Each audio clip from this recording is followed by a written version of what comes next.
Hello. Yes. We are about to start, so if we can take our seats, and we'll be starting in a very short period from now.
There are some important people who should have been with us here But as you know, we are in the middle of a crisis that is related to water, and some of these people could not be with us because of this crisis.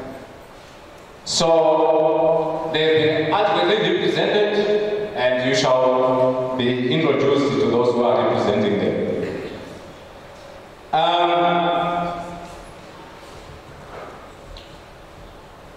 On behalf of the Dean of Engineering, who could not be with us today, I would like to just give a small opening remarks. We are gathered here to commemorate the World Water Day. This is United Nations reserved day for the commemoration, for us to remember the importance of water in our lives. As you know, water is life. We all need water, but we need it in the right quantities, at the right place, at the right time, and of the right quality.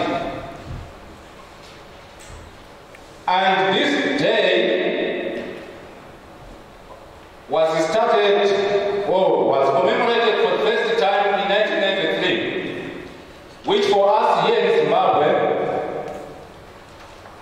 was a very important period as we went through the worst drought in the living memory in the country, which was the 1991-92 drought. So this commemoration was very important and significant for us. And as we commemorate this day in 2019, it is again one of the most important years to remember the importance of water, given that it is giving us the other extreme end, the opposite of the 1992 drought.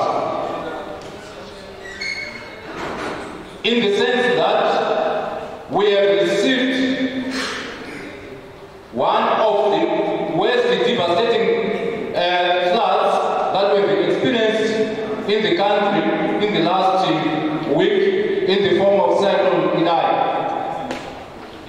As such, it is very important for us to remember and reflect the importance of water. And it is befitting to have the theme of this year, which is leaving no one behind.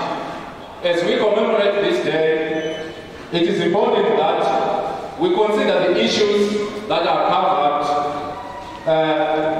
under the theme, leaving no one behind, as we think about our brothers and sisters who are in dire need of help in the affected areas for which we should not leave behind. With these few words, I would like to thank you for coming and blessing this occasion.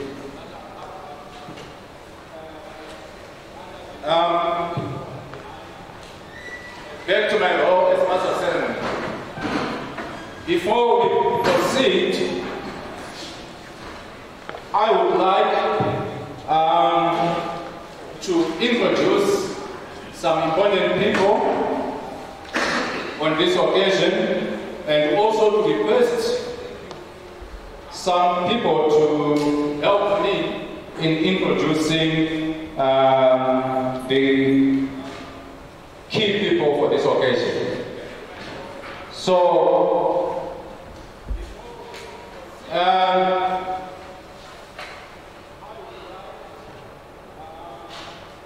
I would like to maybe start by introducing some of the key people in the water sector. We are fortunate here to have amongst us Professor Jean-Marie, who is the Waterlet Manager. Waterlet is a regional program that is responsible for capacity building that has helped us to train our staff and manpower in the water sector in the southern region. Professor John Marie, you just rise so that people can see you. Okay, thank you. I would also like to introduce Engineer Hubert Maren, who is a director in the Zimbabwe National Water Authority, which is our national authority responsible for water management. Engineer Maren.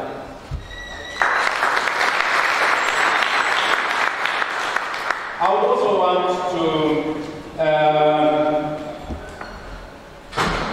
introduce Engineer Mawele, who is also a director in the Ministry of Water.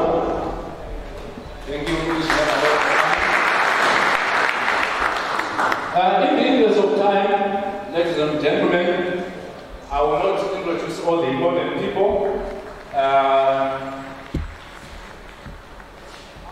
Rather, I would now want to move to this table in front of you, and I will just introduce two people only, and then the other two people I will request Engineer Mawele to introduce our guest of honor, and I will also introduce another person to introduce us. I think Dr. Cohen to introduce our main presenter of the day. So I will start by introduce Dr. Cohen, who is with the UNESCO, which is a United Nations board. Dr. Cohen. Thank you.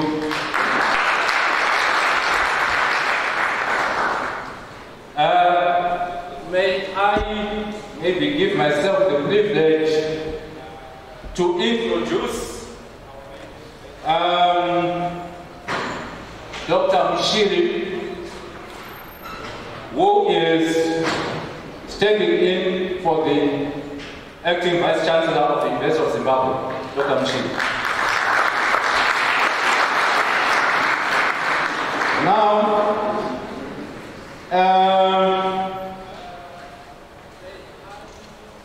I would now want to request Engineer Mawele to come and introduce our guest of honor. Can we clap hands?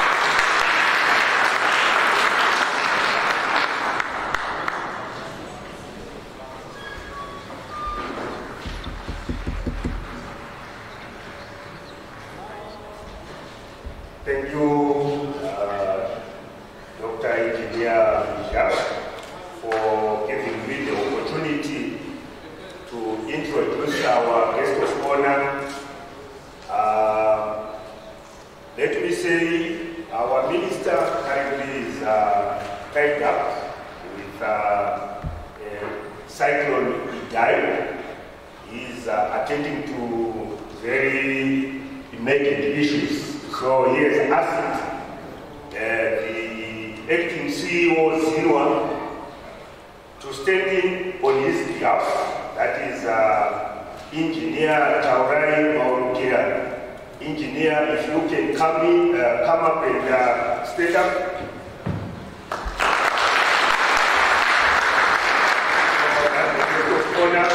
Representing our honorable minister, retired parents.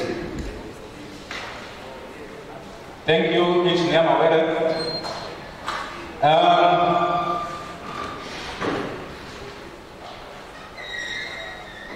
I don't know, Dr. Cohen, maybe I will call you later, but maybe you can just briefly introduce our keynote presenter, but you will give a brief background about him later when we call him to present his speech.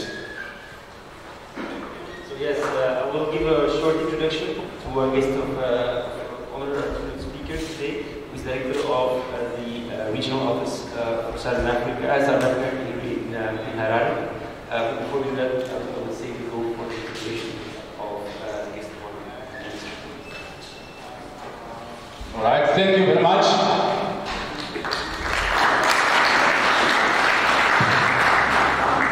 Okay, at this juncture, I would like to call upon Dr. Mshiri on behalf of the acting Vice Chancellor of the University of Zimbabwe to give the welcome remarks. Dr. Mshiri.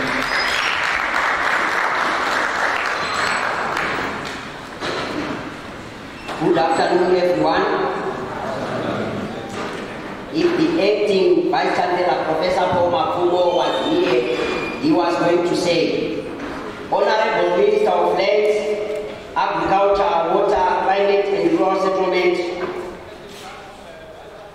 Perez Shiri, United Nations Water Regional Director for Southern Africa, Professor Gijzen, the Deputy Ambassador, Head of the Spain Embassy, Mrs. Kashia, the Prof. Vice Chancellor of the University of Zimbabwe, Academic Affairs, Professor Penzai Mashiri, the Registrar, Dr. N.A. Tongoreni, the Acting Besa, Mrs. A. Gijzen, the Librarian, Dr. A. Chikonzo, the Permanent Secretary for Lands, Agriculture, Water, Climate and Rural Resettlement, RTTCO, Director of Water Resources, Engineer T. Mutazu, the Chief Executive Officer of the Engineering Council of Zimbabwe, ECZ, Engineer Ben Rafael, the Chief Executive Officer of the Zimbabwe Institute of Engineers, Zimbabwe Institute of Engineers, ZIE, here present Dr. S. Diara, if you can show by raising up your hand. Yes, thank you very much for coming.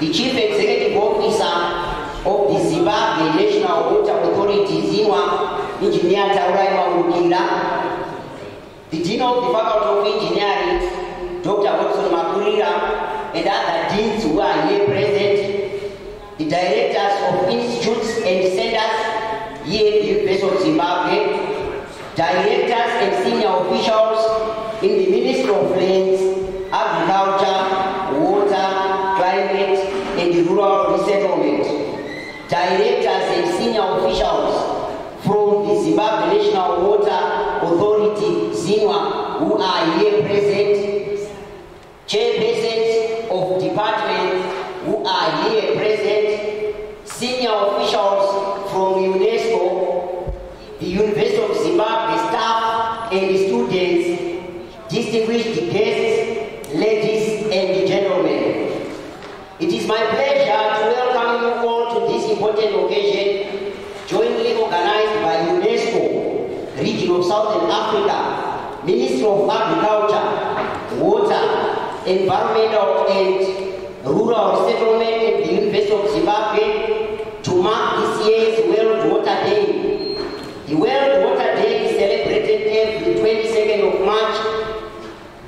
As University of Zimbabwe, we are pleased to host this year's commemoration. The United Nations estimate that of the global population, about 3 in 10 people lack access to a safely managed drinking water service, and about 6 people in 10 lack access to safely managed sanitation facilities. This is a gloomy statistic because while it seems that the world has made great strides technologically, there are many who are still struggling to access the basic necessities of life. In addition, we have to remember that the majority of those who lack access to safe water and sanitation are in Southern Africa, a region which also hosts a significantly young population.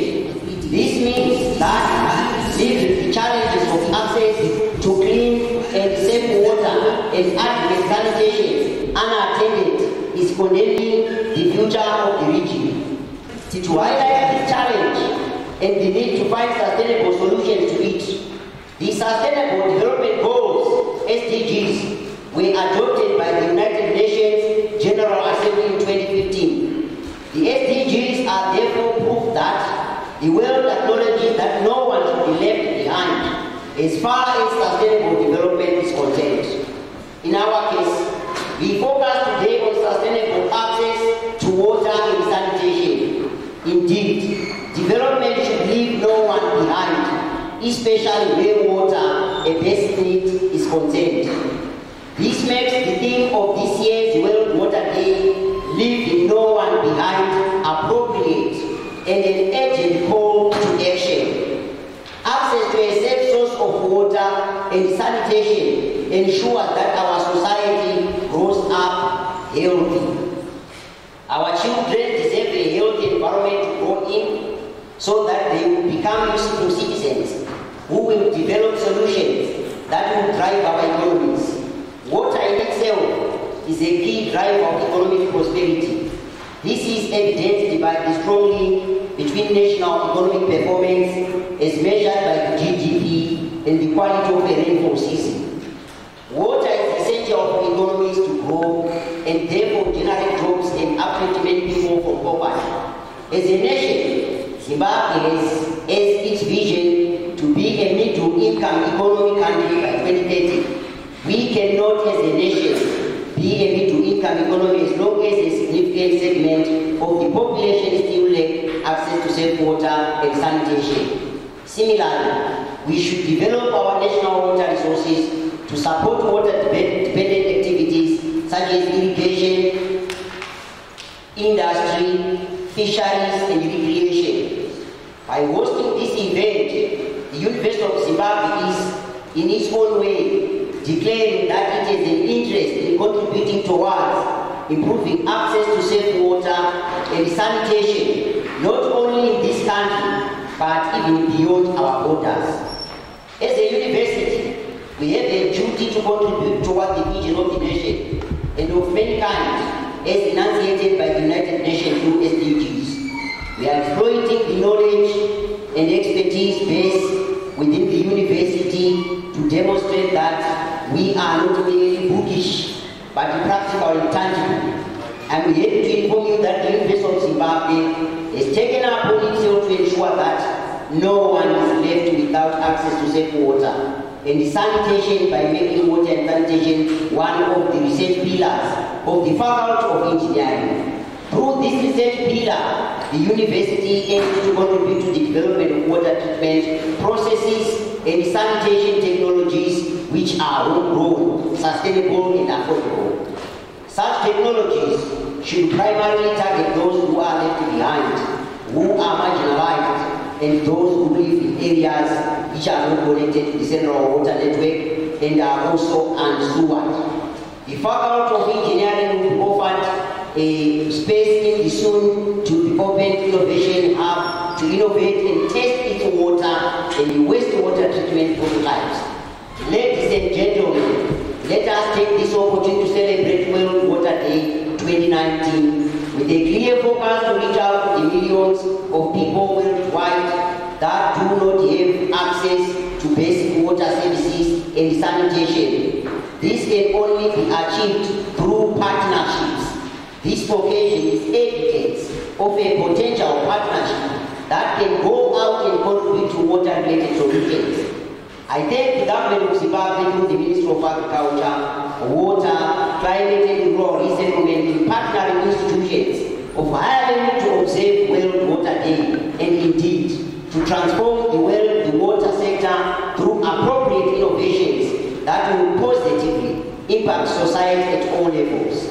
Let us therefore take this occasion as time to reflect on how each one of us can contribute towards making water and sanitation accessible to all. It is my firm belief that acknowledging that there is a problem is the first step towards solving that problem. As such, now that we are aware that there are many who have been left behind, let us strive towards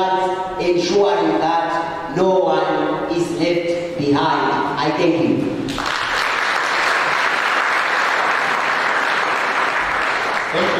Thank you, Dr. Mshiri, for your speech, and may you extend our thanks to the Vice Chancellor for the speech.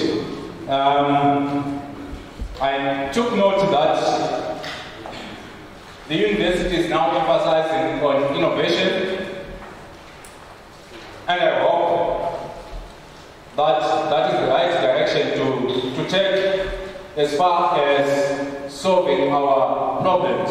Because water problems, they tend to be unique.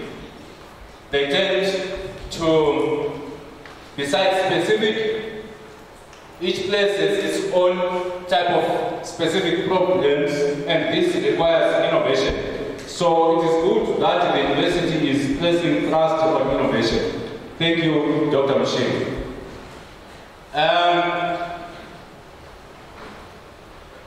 At this juncture, I would like to say all protocols observed. I would like to call upon Engineer Taurai Mamukila on behalf of the Minister of Lands, Agriculture, Water, Climate, and Rural Resettlement to stand up and give us his address. Thank you.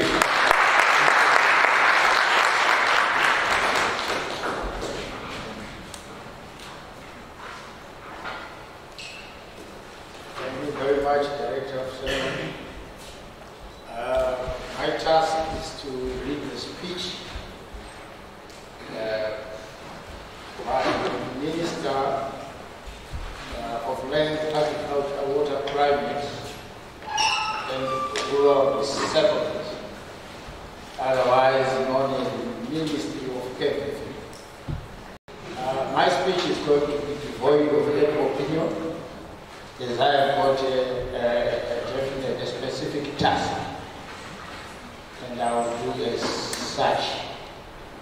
The Regional Director and Representative of UNESCO, Regional Office for Southern Africa, Professor Hubert, Gijzen, the Acting Vice Chancellor for the University of Zimbabwe, Professor Richest, stakeholders in the water and sanitation sector, ladies and gentlemen.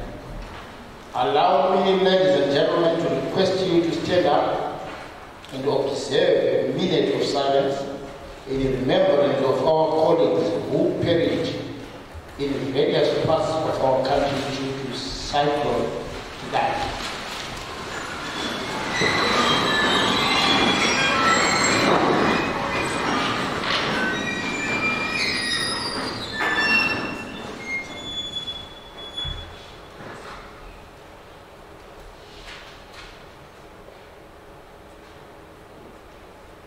Thank you.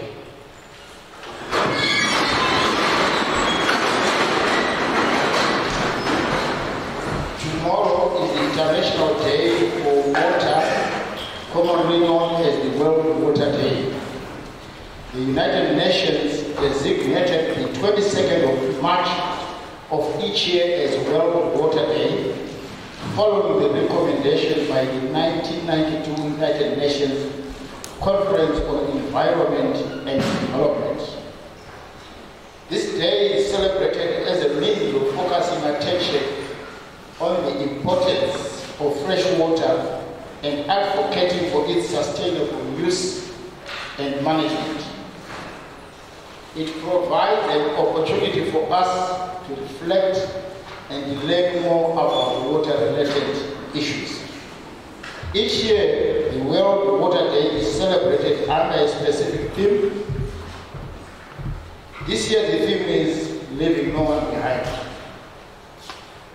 This year's theme, ladies and gentlemen, resonates very well with the commitment of the United Nations 2030 Agenda for Sustainable Development and Zimbabwe's Vision 2030 Agenda that aims to allow all the citizens of Zimbabwe to benefit from socio-economic development and to achieve the full realization of human rights.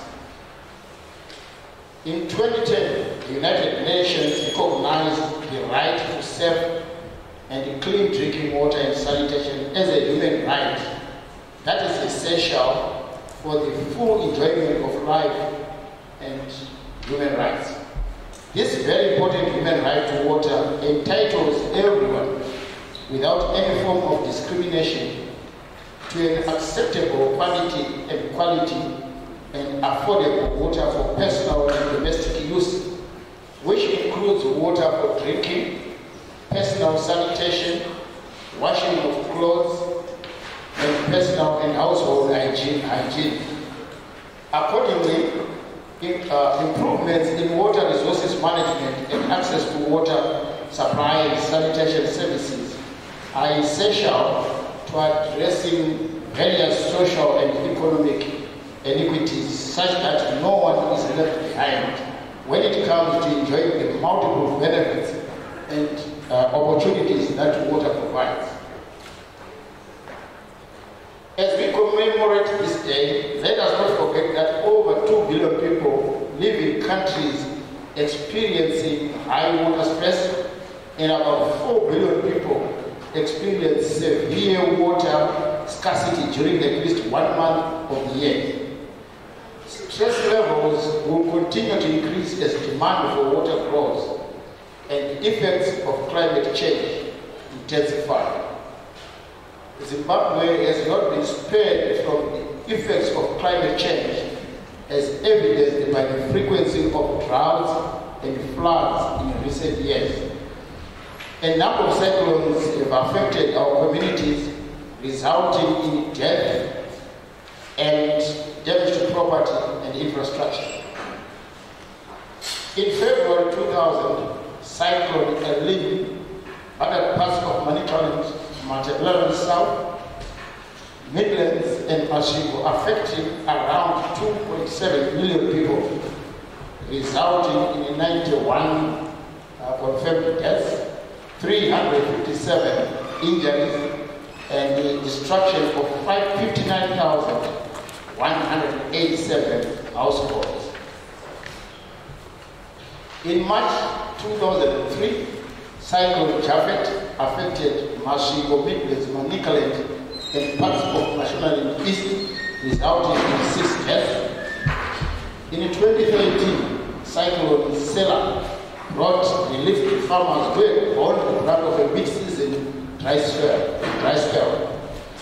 In February 2017, Cyclone Dineo devastated parts of Manicaland, Mashiko, and Matabeleland North, resulting in 74 schools and 5 health institutions being destroyed, while 70 dams were damaged. The horrific experience of the recent Cyclone Idai is still very fresh in our minds. This, ladies and gentlemen, calls for innovative adaptation strategies that ensure that every Zimbabwean is protected from such calamities. At this point, ladies and gentlemen, allow me to express my sincere and heartfelt condolences to all those who lost their lives and property during the recent cyclone Idai. At such a time when we are experiencing the devastating effects of climate change on our water resources, this causes a disproportionate effect on the livelihoods and health of most vulnerable and marginalized groups. Let us think about the women and girls, the disabled, the old, the poor, and the people with the physical, mental, intellectual, and the sensory impairments who are left behind for different reasons. Discrimination, exclusion, marginalization, entrenched power asymmetries, and material inequalities are among the main obstacles to achieving the human rights to safe drinking water in sanitation for all, and realizing the water-related goals of 2030 agenda. Unless exclusion and inequality are explicitly and responsibly addressed in both policy and practice, water interventions will continue to fail to reach those most in need and who are likely to benefit most. Under Section 77 of the Constitution of Zimbabwe, there is a constitutional provision for the right to safe, clean, and potable water. The Constitution also specifically protects potentially vulnerable groups such as women, Section 80, children under Section 81, the elderly under Section 82, the disabled under Section 83, and veterans of the liberation struggle under Section 84. This right is not limited to citizens and permanent residents only, but to every person in the territory of Zimbabwe. As we gathered here today, let us all remember that we need an interdisciplinary and integrated approach to catchment and aquifer management that incorporates the social dimension of water resources and promotes and develops research in hydrological and freshwater sciences.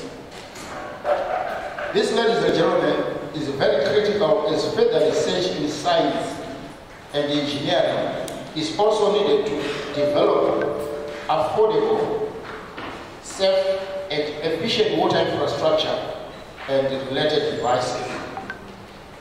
Disaggregated data with respect to gender, age, income groups, geography, and social inclusion is a critical tool in determining which groups are at greatest risk of being left behind and why.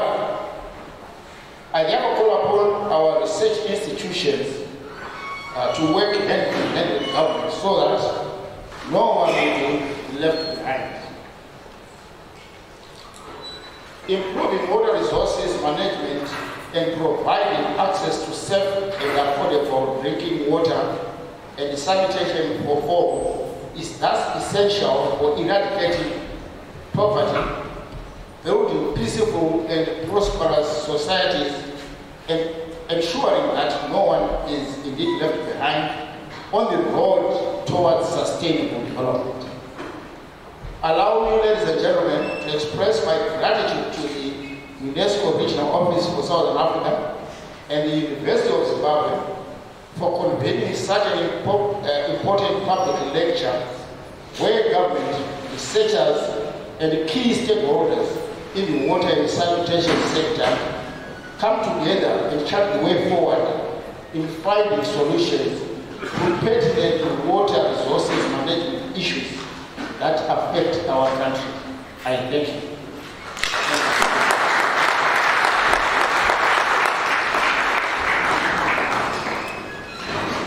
Thank you. Thank you, Engineer Maukila, for the minister's speech that you shared with us. It was very motivating to take note that the ministry is also concerned about issues of climate change, particularly the increasing frequency of floods and droughts, the damage to infrastructure, the issues of safety and drinking water, and also the issues of vulnerability. I think this is very important, and it also gives us an insight as the academics, an insight into the issues that the ministry is concerned about. Thank you very much. At this juncture, I would like to call upon Dr. Cohen to introduce our keynote presenter, and also after that, he will continue with the facilitation, because after that we've got a panel discussion, and he will then call upon our panelists to come in front and take up seats in front. I'm sure Dr. Mshiri and probably our guest of honor might want to actually see also the presentation from the other side. There are seats that are reserved for you in the front seats if you so wish. And during the panel discussion, Dr. Cohen will call upon our panelists to come in front, and then they will you facilitate the panel discussion. So, Dr. Cohen, I'm handing over to you.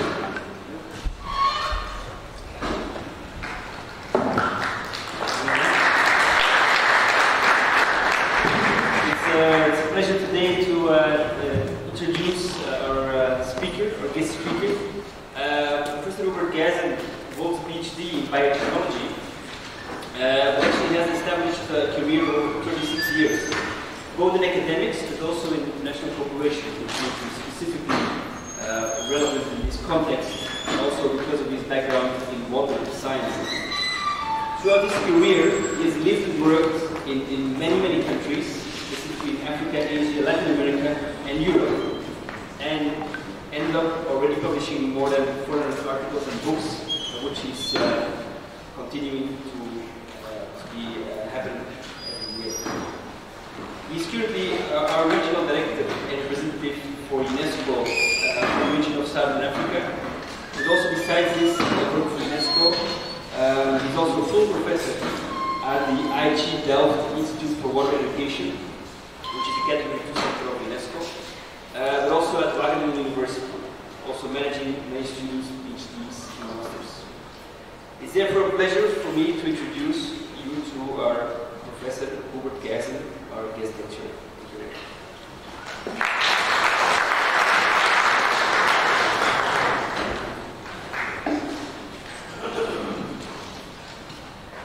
Thank you very much. Thank you. Thank you very much. Good afternoon, ladies and gentlemen. It seems he Googled me. Well, that's what people do who have to introduce other people, but I can say most of it is true. Very little fake news. So, let me say I'm very happy to join you today, and happy to be back here at the University of Zimbabwe. And I remember my first visit. Many of you in the room were not born yet, the students. That was in 1987. I was a young diplomat at the embassy in Tanzania and had a visit here to Zimbabwe and visited the university. I believe I was in the Faculty of Science at that time. But then afterwards I came more often, from the late 90s and early 2000s, when we were developing the WaterNet program indeed. Shomari, good to see you. Now a mature program with over 70 university departments in the SADC region, working together, developing and offering very strong water programs at MSc and PhD level. So this is a very good example of university cooperation.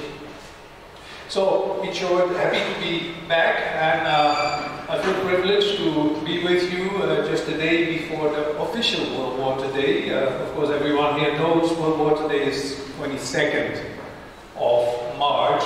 Unfortunately, I will be traveling tomorrow, so the only window was today for me to be here to join you.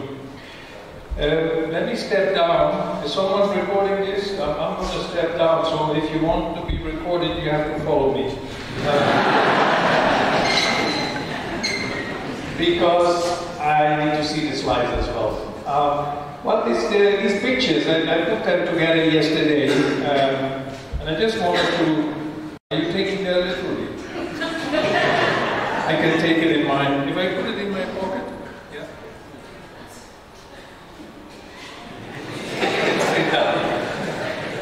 I thought I was making a joke. You have to be careful making jokes. People take it serious. No, I put these pictures together because water is life, we always say, and we cannot remind ourselves of that enough. But, and I will come back to that in my presentation, water is also a serial killer.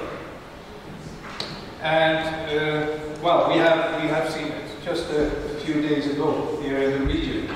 And water, in a negative way, affects all people. And I wanted to underpin that with these photos. This is a picture I made in Jakarta. I was a regional director for UNESCO living in Jakarta, Indonesia. A Rolls Royce, you see the guy sitting in the back, he has a driver obviously, but the water is coming into his car and he's pushing it out. So it affects everyone, whether you're rich or poor. But the point is of this lecture that the ones who are most affected are the poor. Next slide.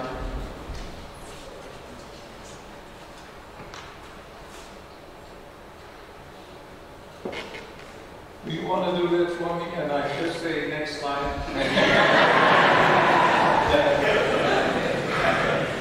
Well, I said water is life, and this picture shows it. This picture is taken from a satellite over the moon. So the landscape here in the front is the moon, the surface of the moon. And what you see down there is us, that's planet Earth. The moon landscape is a bit boring. It doesn't have color, it doesn't have water, it doesn't have life. So one thing that you observe here is that water is not only life, it is also color. So there is no color, it's all gray and brownish. And down there, planet Earth, you see blue and white. So what you actually see is water. The clouds, white, and the blue, the ocean. And maybe here there's all of green, but green again is also water. Next. Now, what is life and in what function is water life? We use water for so many things. Of course, it is essential for food, water for food. Next slide. We have to realize, by the way, that agriculture and the bioindustry together, they account for 70% of all the fresh water that we use as human beings. So 70% goes to the production of our food. I've recently published a paper in which I question the sustainability of that, of the current food production systems that we have. And we realize, of course, that the way we produce our food today, agriculture, and also bioindustry, but agriculture is basically 10,000 years old, more or less. The Neolithic Revolution changed the way we assumed our food security. Before that, we were hunters and gatherers until we decided at a certain moment that it's much more efficient to settle and to grow the food around the house. And that basically hasn't changed for 10,000 years. I predict in that paper that by the second half of this century, somewhere in the second half of this century, we will adopt newer food production systems simply because the current ones can't feed us. They can't feed us in a sustainable way, they're not efficient enough, but they're also too polluting, heavily polluting. Agriculture accounts for 30% of climate change gas emissions. Massive pollution due to pesticide use. Massive eutrophication of water resources due to fertilizer. So many negative side effects of that, and we need to revisit that. So that on the water for food. Water for people, clearly, drinking water that is safe and sufficient for all the services in the household, including for drinking. But if we use water in the household, we also need to immediately talk about sanitation. that used water needs to be piped out or flushed out. And we have, in the second half of the 19th century, adopted the system that's called the flush toilet. My personal opinion about that, it is probably the biggest health and environmental disaster that we ever invented. I will explain that another time, but we need to be more innovative in the way we use water. It doesn't make sense to me that we treat water to the highest quality, pure, crystal clear, zero coliform drinking water, and then use it for the lowest end purpose I can think of. When you flush the toilet, what do? You transport excreta out of the city with crystal clear drinking water. Doesn't make sense to me. At the same time, you are diluting waste when it comes to fecal matter that is solid in its nature.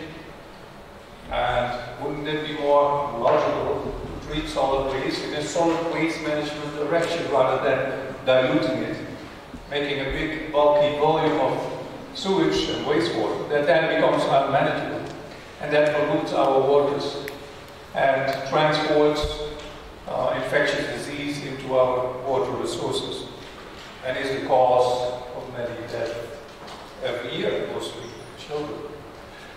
That's the water for people. Next. Yeah, water for industry, of course. They also need water. There's a lot of work to be done, a lot of work that happens to reduce the water consumption in industries. I remember many years ago I visited a brewery here in Zimbabwe with the WaterNet students, by the way. We made an excursion. And we were interested to know how many liters of water do you use to produce 1 liter of beer. And the answer at that time was about 9 to 10. When I came back home to the Netherlands, I went to see Heineken, and I asked them the same question, and the answer at that time was 3.2. So what happens is that apparently one brewery can afford to use 7 liters more, or 3 times more water than another one. And here I remember that the manager was complaining because they had recently ordered a wastewater treatment plant from South Africa, and it was so expensive and so big. Yeah, of course, we know why. High water consumption creates a high volume of wastewater. So there is savings to be made by industries by reducing the amount of water at the site where you pay the water bills, but also at the site where you have to treat your waste. So double profit. Let's look at that. Next slide. Of course, water for energy in this region not very strange. We see dams and generate energy. Next slide.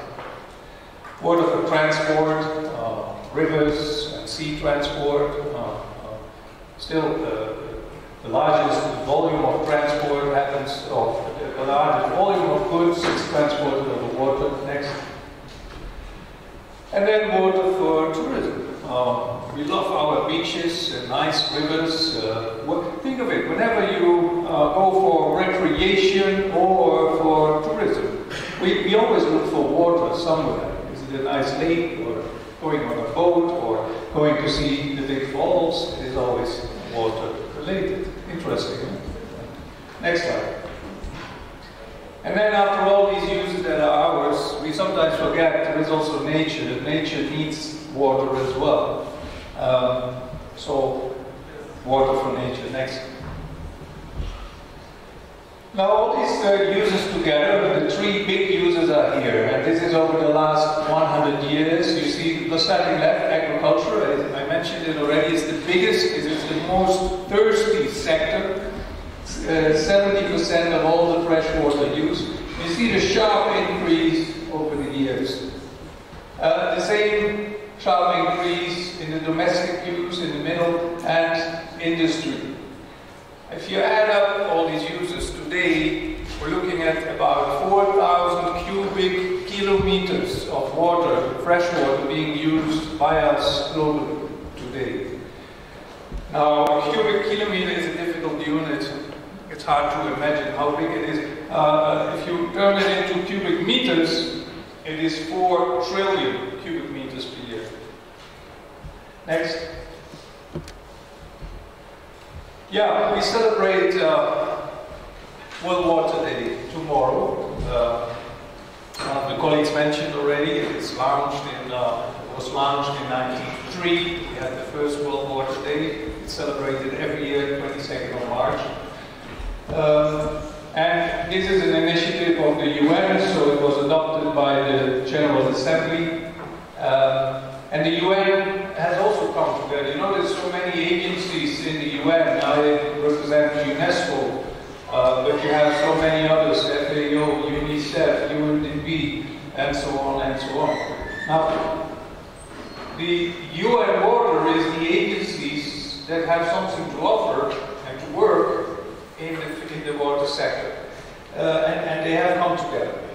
So that's UN Water. That was established in 2003, and it's basically a coordination mechanism between these agencies coming together to coordinate and manage water. Next slide. And then you would wonder about what's UNESCO's role then in water. Our role basically has 3 pillars. First of all, it relates of course to the acronym UNESCO. The E is education, the S is the sciences, and that's where most of the work on water is located for UNESCO. And the C has the double meaning, it's culture of course, and also communication and information. So back to the S of the natural sciences, we have one division, a department that looks after water. So the water sciences, the division of water sciences. And that division coordinates a global program on water, basically on hydrology. It is called the International Hydrological Program. But that's where scientists come together. They are organized at the national level. They have their national committees. They have their regional committees, regional IHP committees, and there is the global meeting of IHP. So that's the International Hydrological Program. This has been active for over 45 years now. That has created a wealth of data on water everywhere. The second pillar is the World Water Assessment Program. And this is a program that, indeed, as the name says, it assesses the state of water in the world, and it produces every year now a flagship flagship report on the state of water. And that is the World Water Development Report. And this World Water Development Report is launched every year on World Water Day. We brought some copies here, and we will officially hand them over at the end of the program. And the third pillar is that of capacity building and research, where we have specialized centers, category 2 institutes. We have also university chair programs and uni-twinning cooperation programs. I think WaterNet would fit perfectly there. This is the academic world basically coming together in the field of water. So these are the 3 pillars of water work in UNESCO. Next. Everything we do nowadays it has a context, and the context is really the Sustainable Development Goals. The ambition that was expressed in the adoption of the document by the General Assembly in September 2015, and then from 1st of January, the Agenda 2030, as it was called, started. So we are now in its 4th year. We have just started the 4th year of this agenda. Compared to the MDGs, some of you will remember the agenda before that were the Millennium Development Goals. This is a quite different agenda. The Millennium Development Goals basically focused on poverty and associated issues of access to services, of access to education, access to water and sanitation as well. So in the MDGs we had water. That was Millennium Development Goal 7, Target 7C, talked about access to safe water and sanitation. In the MDGs now we have 17, why do we need so many more? Well, this is a completely different agenda. It takes on board basically the unfinished business of the MDGs, so the fight against poverty and associated issues, access to services. It takes on board the question of sustainability, environmental sustainability, and it takes on board the third pillar is that of peace and security. And that comes together in these 17 goals, and that makes it a very complex agenda. And the good thing to see here is that now water has been upgraded. Where it was the target in the MDGs, it is now a full goal. It is goal 6. But water has been more than upgraded. It has now also gone beyond merely the focus on water and sanitation. And that is based on the recognition that you cannot talk about water services and only doing water abstractions if you don't also include the water resource, the whole hydrological cycle, and really take into account the complexities of water globally. Next slide. Yeah, and when things become complex, I always say to my PhD students, it's time to zoom out, because when you're stuck in a little detail and you don't see the forest anymore, there's too many trees. You zoom out. So this is to illustrate that, I used to photo. This specific picture, what we see is, of course, a gun, and we know it. It is a symbol of violence and killing and all the bad that you can think of. Next slide. You need to see the big picture, actually. If you zoom out, you see it's actually the opposite. So this is a monument against violence and against killing. This was produced by a Swedish artist in, I believe it was 1984, after the killing of John Lennon.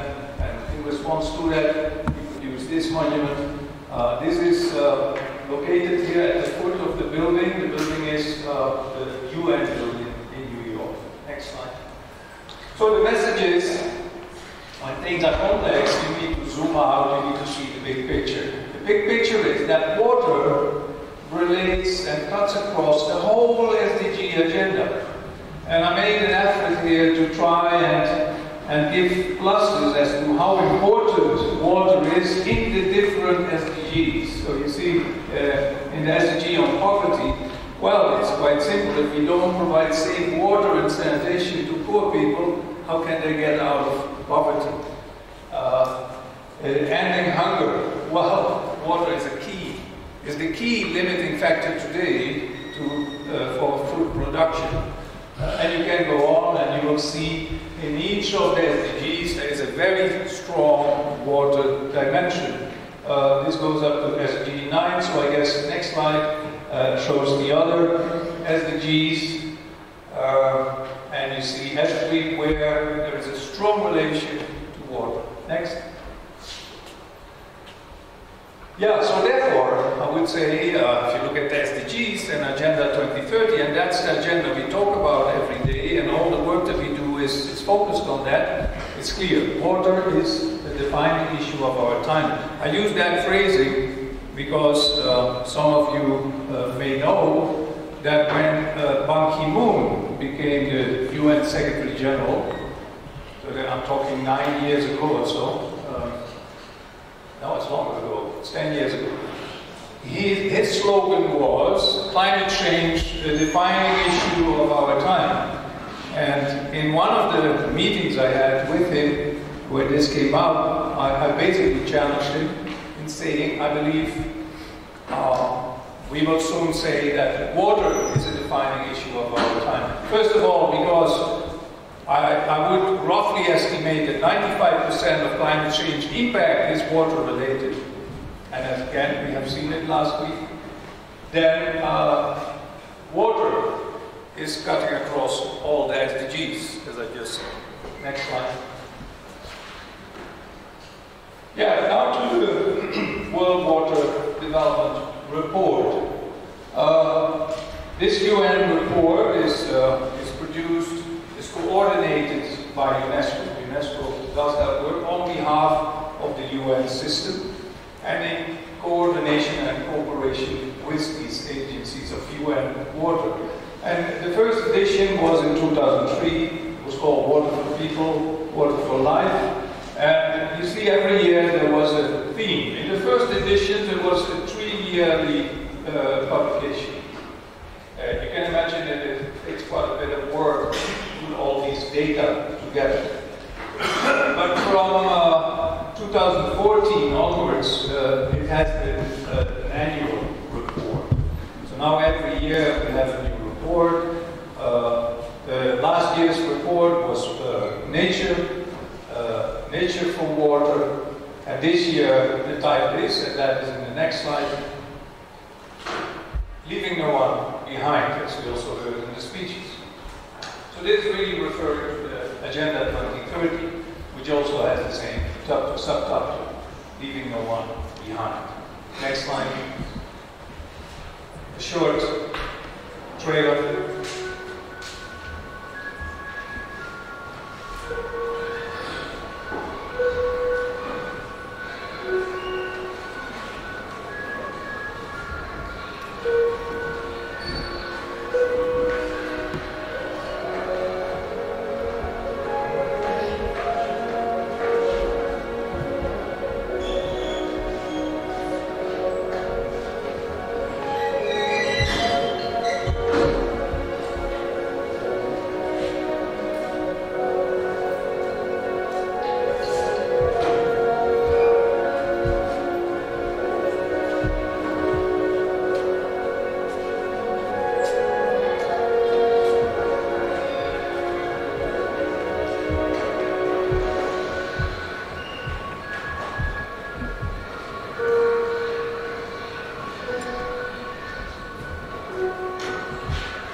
So that's a trailer for this report, the 2019 edition. Yeah, and a trailer can, a picture can always tell the story in less words. So, next slide. As I said at the start, water is life, and I don't need to explain that, but I also dare to say that water is also the serial killer. Now, why is that so? Next slide. Here's just some facts and figures. We know that terrorism kills about 80,000 people per year. Guns kill about 360,000 people per year. In the year 2015, HIV/AIDS killed 1.1 million people. Cars kill about 1.3 million per year. These are global figures. Huh? Water kills 3 million people per year. So out of all these bads, water is the worst. It's a serial killer. And if we look at this 3 million, you see that some 780,000 people die every year from waterborne diseases like cholera and typhoid fever, of which 360,000 children. Next slide. And that is just because of that flush toilet that I mentioned. Now, we should recognize that water is a basic human right. And this was formalized in 2010, when the General Assembly of the UN adopted a historical resolution that really recognized the right to safe and clean drinking water and sanitation as a human right that is essential for the full enjoyment of life and all human rights. Next slide. So while this is a human right, you say, well, that is solved. Yeah, well, if it were so easy, I would have joined the UN earlier. It's not as a resolution that you solve the problem. It is a resolution that puts attention to the issue. And it is a political commitment. And let me remind that the UN is no more than you and me, it is all of us together, it is all the member states together. So these resolutions are basically adopted by the member states, including your government here in Zimbabwe has adopted this resolution. That means they say, we take this serious and we're going to work on it. So that's what the human right on water does. It forces member states to pay more attention.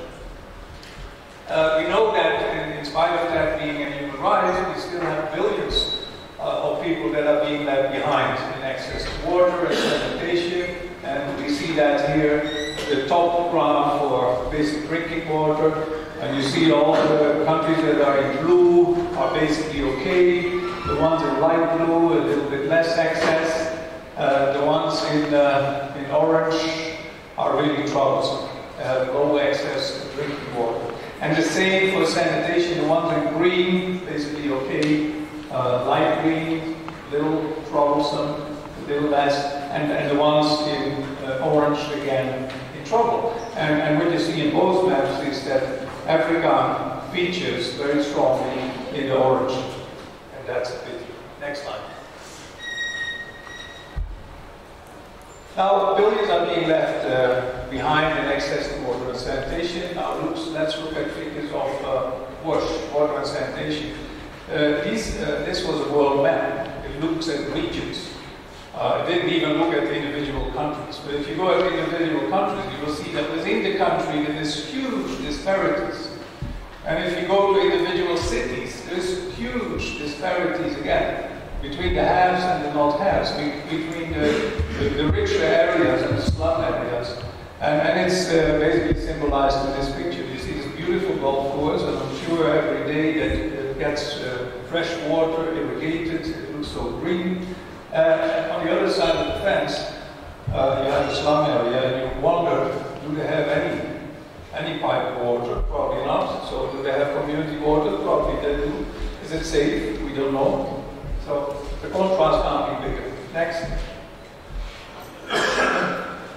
Yeah, then an interesting one. If you look at different kind of threats, and on the right-hand side you see earthquakes and the disasters. Then you see conflict, and you see how many people are affected, people killed, and economic damage. Now look at that. You see indeed the figures are big when it comes to this natural disasters like earthquake. You see indeed that many people get killed, thousands every year. Conflict, 75,000 is the average of the past years. The economic damage is big. For conflict, we don't know it. There's no figure that we could find. But for earthquakes, it's big, some $30 billion. Now let's go to the left, water-related issues, and see. Can you click again? And what we see here is for droughts and floods, and then also for water and sanitation, you see that many people are affected, millions of people are affected. For flooding, 106 million per year, and then the people killed. Can we see the next? You see suddenly that the big numbers now come under water and sanitation. And that's what I mentioned earlier, over 700,000 dead every year because of poor water quality. Next. And then the cost of that.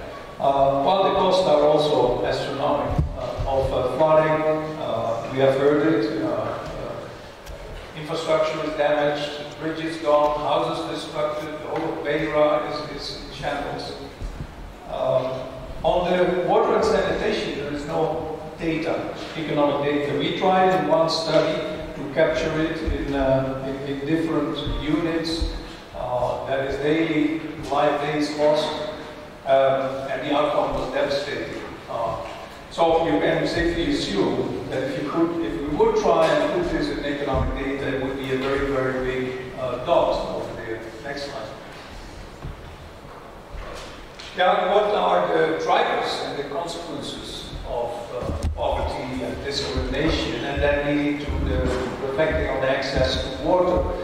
Population growth is definitely one.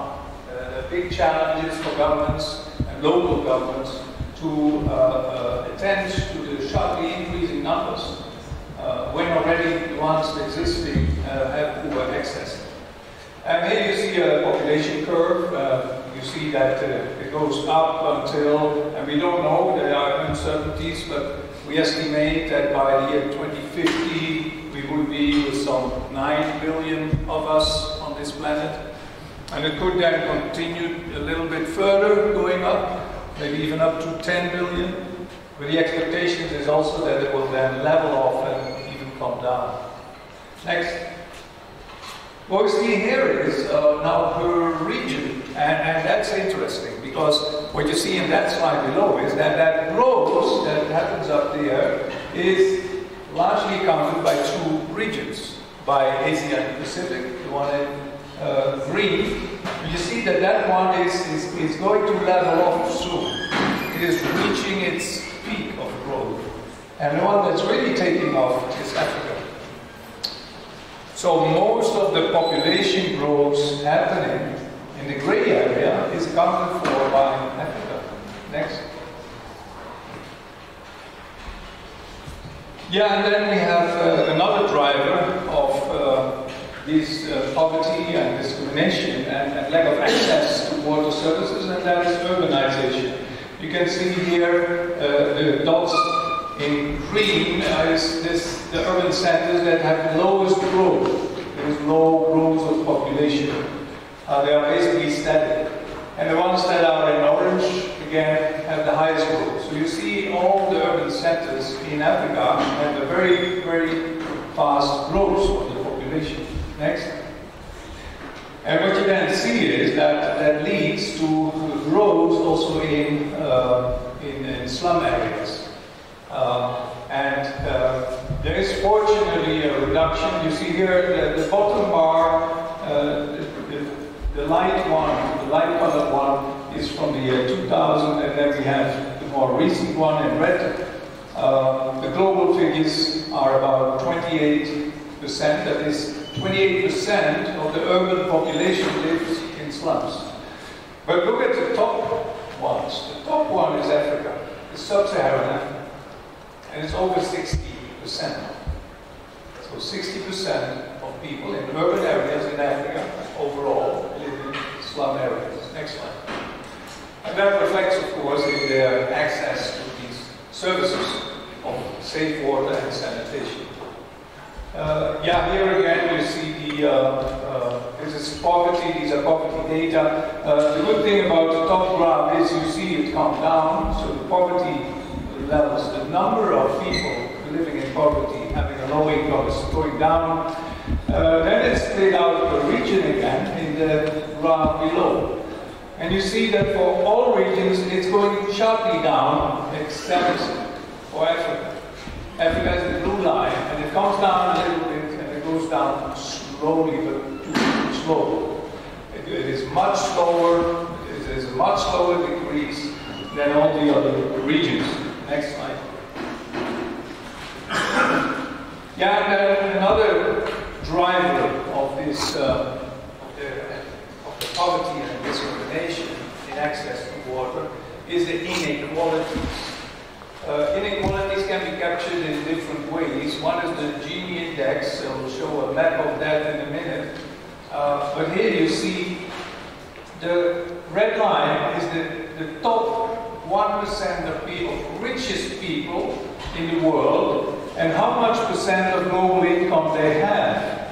So you see that is between, it starts at about 17%, it goes over 20%.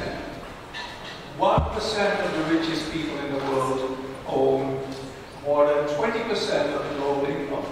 And then you take the 50% bottom of the poorest people, the 50%, 50, and they together have only less than 10% of global income. Next slide. I did another calculation, and that is, I took the 8 richest people in the world. Their names are here because they are known, we know them. The 8 richest people. Together they have almost $500 billion. And these 8 richest people, they own exactly the same as the 50% bottom of the world population. So 8 people have together as much money as almost 3.8 billion people. Next one. If that doesn't demonstrate inequalities, I don't know. These inequalities, as I said, are captured in the Gini index. The darker the color, the darker red, the higher. And fascinating to see, the Gini index is highest in this region. In the southern part of the SADC region is where the inequalities are biggest in the world. Next slide. If you want to know how the Gini index is calculated, Google Gini index and you'll find an explanation. Yeah, and then this translates also to the sectors of education and also the workspaces. And what does water there? We know it in schools. If the school doesn't have proper water and sanitation facilities, children drop out, especially girls. And for the workplace, it's basically the same. There are also some studies that have looked at the learning outcomes, and typically the schools with better facilities also have a better learning outcome. So it has an impact also on these sectors. Next slide. But then who are these people being left behind? I've seen a lot of indicators, but who are they? These are some faces. Let's look at that. Next slide. So, these are the people. If you look at the urban settings, these are the people living in the slum areas. With very poor facilities, lack of hygiene, contamination of water, high risk if there is a cholera outbreak, they are exposed. Next slide. And also the rural poverty. That's another area we need to look into, where facilities are there, where there is often no piped water and no connected sanitation systems. Next slide. And this is an illustration of it. Women have to often take care of water in the household in the rural areas, and they spend a lot of their time, which would have otherwise been productive time due to economic gains. They have to spend that time in ensuring there is enough water for the household. Next. And also refugees and displaced people. These are also vulnerable people. These are also left behind. And in terms of water and sanitation, the facilities that they have access to are very, very limited oftentimes. Here you see a graph and it shows that there is an increase in the number of refugees. The biggest increase is in the red bars, which is referred to as internal. That means within the country. Think about this devastating cyclone, what it has done. Look at the city of Beira, or what's left of it. These people are displaced. They don't have a house. It is destroyed, it's damaged. They may start moving, maybe to their family in the rural areas. They are on the move within the country. So there's more and more of these people on the move. Next. And while they're on the move, they don't have access. When they eventually are taken care of in refugee camps like this, there is limited access. Next. So what do we take from here? It is clear now whom we are talking about. When we say leaving no one behind, we know who the ones are, correct? They are the poor, they are the vulnerable, they are the refugees, they are the poor part of the rural population, they are the poor part living in slums in the urban situation. So we have to walk the talk, and we have to program in order to reach out to those people. Otherwise, the goal 6 will not be achieved. Next slide. That means we need finance. When it comes to money, we are always so impressed. The figures are so high. And you see here 3 bars. You see it is split up in rural and urban for drinking water and sanitation. You see that at the bottom. What the black one is what we spend every year in these situations, in rural and in urban, for drinking water and sanitation. The gray bar is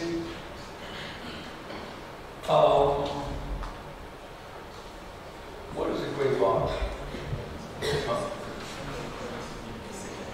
Yeah, it is. Oh, yeah. This is what we should spend if we want to meet the target, which is basic access to water, basic safe water, access to sanitation, basic sanitation. So the basic services. And the red one is we talk about safe water that we can trust. That is indeed zero coliform, no infection. So the high level services. Now I added up the red bars together, and the figure together globally means an expenditure of about $110 billion per year. Everyone is impressed. It's a lot. Well, anyone knows what the global income is per year? What is the global GDP? The global GDP is about $80 trillion. That is $80,000 billion. And we are saying we can't afford 110. 110 per year would solve the problem. 110 is smaller than the global ODA, which is about 135 to 140 billion.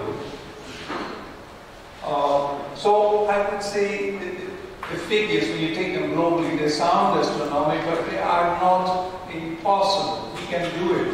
It requires political commitment. It requires that your ministers of water sit with the Minister of Finance. It requires your parliaments to know what this is about and make the right choices when the budget is decided. Next. I'm going to skip this one, but this shows basically, we will make the presentation available. This shows basically all the benefits that vulnerable groups have when we do this, when we give them access to safe drinking water and sanitation. And then think about it. I mean, if all these benefits are being achieved for these people, and they're no longer left behind, what that could mean in terms of economic growth of your countries. Because now these people are not a burden, no, they are contributors. They become, all of them, individual engines of growth. Next. So the socio-economic dimensions, we look always at cost and say, well, it costs a lot of money. I can hear already the discussions in the cabinet somewhere, in the country X, it's too expensive, it's too much. In those discussions, I would advise, if you manage to participate, inject one question. What is the cost of inaction?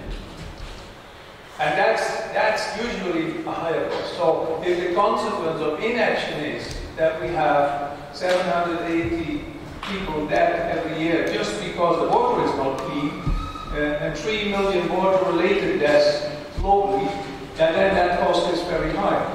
And if you look at other costs, economic costs. So I think John F. Kennedy captured that nicely in the next slide, and he stated that there are risks and costs to action indeed, but they are far, far less than the long-range risks of comfortable inaction. So keep that in mind. Next slide. Well then, how is the water sector financed? It is a very complex sector. There's many ways to finance it. And how do you then, in that financing structure, how do you reach out to the low-income groups, to the poor, to the marginalized, to the slum areas. And there are ways to do that. So via subsidies, structured tariffs is another one. I don't believe we have that here in Harare. Well, most of us use boreholes anyway. But some cities have that, where the richer suburbs and areas, they pay a higher tariff per cubic meter. Very simple. Or you have a tariff where they subsidize for the first cubic meters per year, and then the next is higher, is charged higher. And who uses most, so the richer will pay more.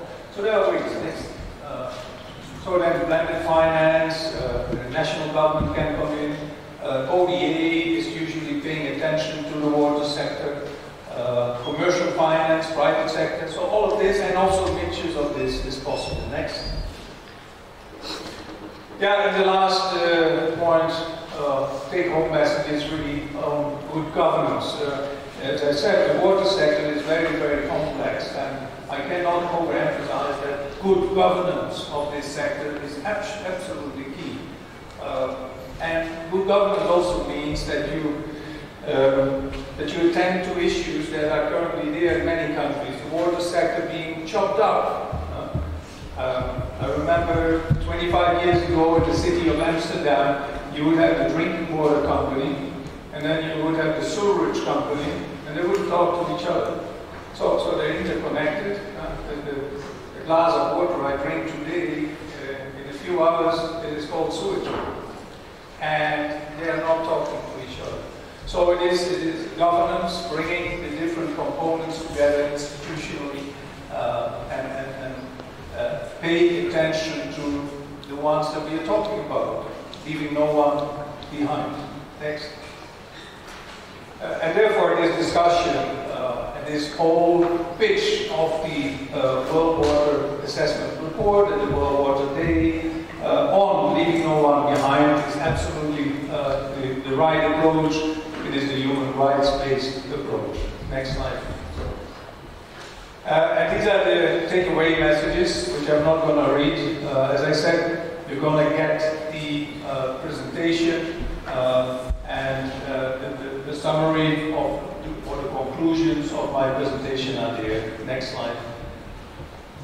Next slide. And therefore I thank you, and I just refer to some of the links where you can find and the World Water Development Report. You can download the report, free access, you don't have to pay. And more information on World Water Day, you find that on worldwaterday.org. Thank you very much.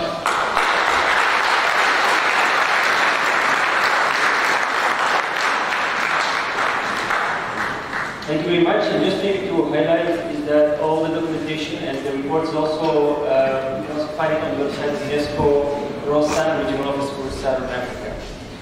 Okay, I would like to continue with the panel session. So I would like to invite our panelists to the table up here.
make sure no one is left behind when it comes to enjoying the multiple benefits and opportunities that work. therefore, I would like to start introducing our first panelist to unpack the theme for us with respect to human rights, universal access to water and sanitation, while prioritizing those most in need. So the first panelist I would like to invite to give his comments and views is Mr. Socio-Economic. He's the head of programs at the Zimbabwe Environmental Law Association, or ZELA, and he has done extensive research and advocacy work on the extractive industries, water resource management, intellectual property rights and farmers' rights. He is also a master's in law and constitutional and human rights from England State University and a bachelor degree from the University of Zimbabwe, 19 years. And he is also currently a lecturer on water law at the University of Zimbabwe, Faculty of Engineering. Please, your first impressions. You have about 7 to 10 minutes to give your views. I'll also keep time in case you would like to make sure you know the time.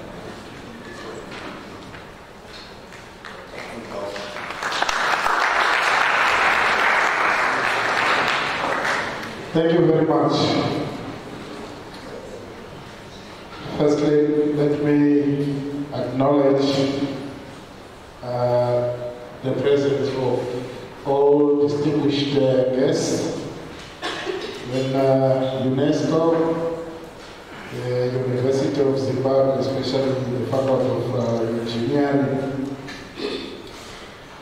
Let's say, my name is Socio-Economic. I'm a lawyer by profession. I've been involved in trying to make sure that we research, educate, and also advocate for water rights in Zimbabwe.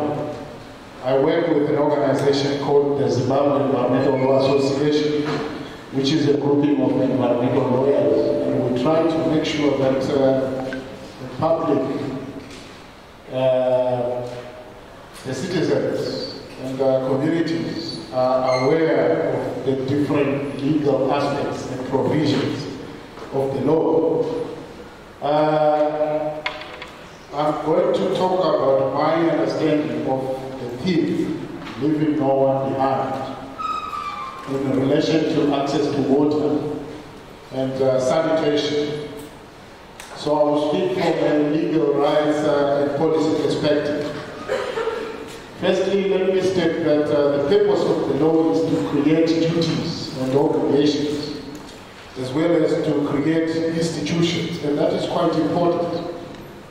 So when we are saying leaving no one behind, for me it entails inclusivity, equity, fairness, non-discrimination in terms of access to water, and in terms of provision of sanitation facilities for communities, be they urban or rural.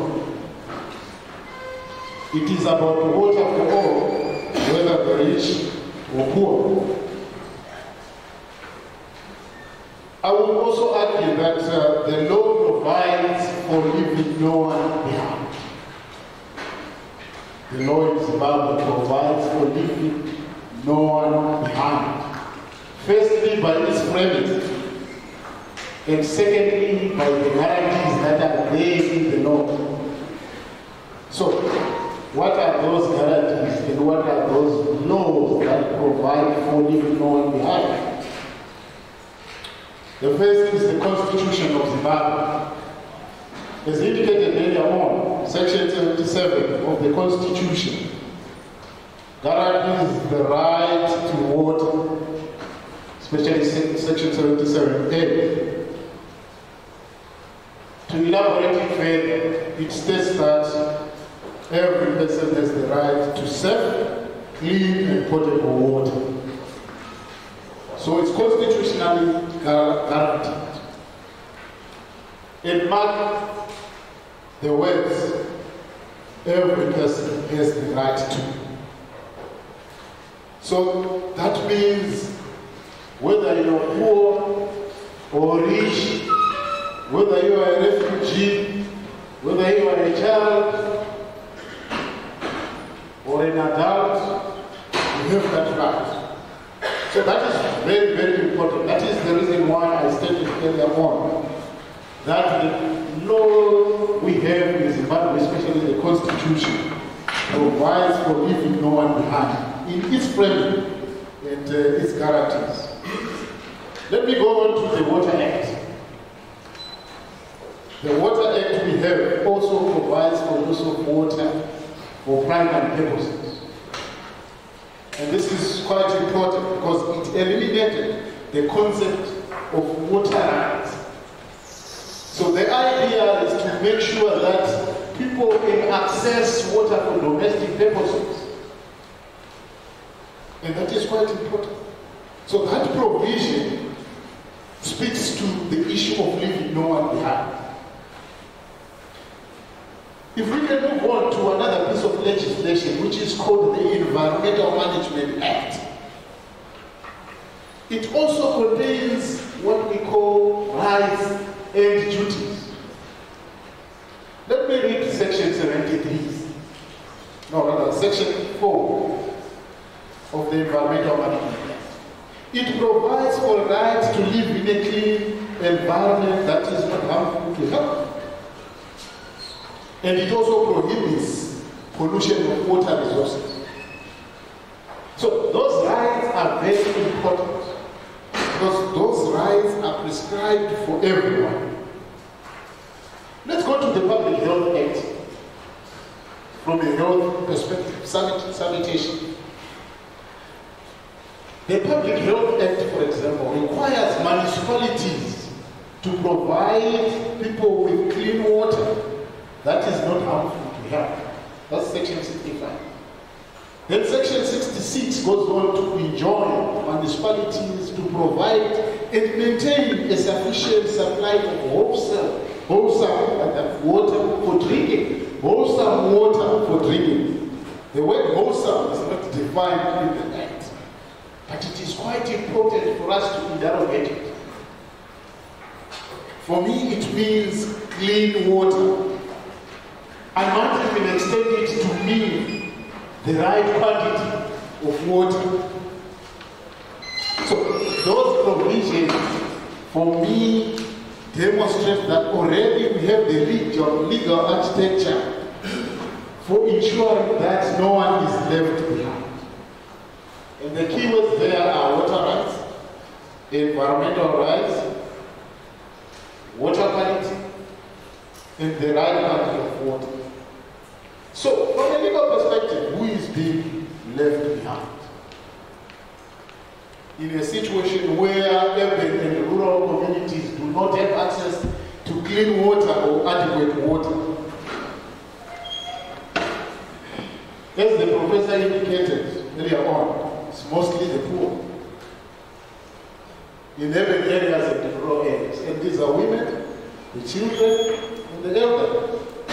And the reason could be in rural areas, because of droughts, because of floods, poor infrastructure, especially in urban areas, as well as the economic problems that we are facing as a country. Now, let me go to the question why people are being left behind. For me, it's about poor response mechanisms and implementation of existing plans. Lack of prioritization of social services, limited budget allocations to provision of water. Yet, the state is required by the Constitution to make sure that the right to water, right, and the right to a clean and healthy environment, which relates to sanitation, is provided and guaranteed, and that it should be realized, and that the state is actually required to put resources into provision of those services or to the realization of that right.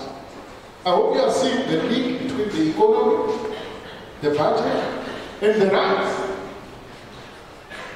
So the state has those duties. Remember, I talked about the state having duties. and the discussion about duties and obligations. So what is also making the poor, for example, especially in rural areas, being left behind? The issue of climate change is another global warming. Yes, we have it. It has increased the vulnerability. Floods and droughts have actually affected people, and we are all mourning with what's happening in Mozambique, here in Zimbabwe, Chipinge, and Shimani. At some point, our boss says, climate change, the manifestations of climate change, for example, droughts, floods, and others, are like a hike in the book of Revelations. You know Revelations? The book in the Bible of Revelation. There will be floods and all those evils that come with climate change. Let me talk about the social and cultural factors driving exclusion. Poverty definitely remains a major factor affecting access to water and access to adequate sanitation facilities. And as I indicated earlier on, the poor remain marginalized. They cannot afford clean water and good sanitation. And I'm sure from the presentation earlier on, you actually track and see what we are talking about here. The rich can drill boreholes, the Professor is saying that already. They can buy bottled water or mineral water, while at least for the urban poor, sewage is flowing in the streets. And that means there is a violation of rights. Remember, there are different classes of rights. We have what are called political and civil rights. We have economic rights, social rights, cultural rights, and environmental rights. And those rights are very important, and they should actually be protected. And the state is required by the Constitution to protect those rights. So, what are we doing to ensure no one is left behind?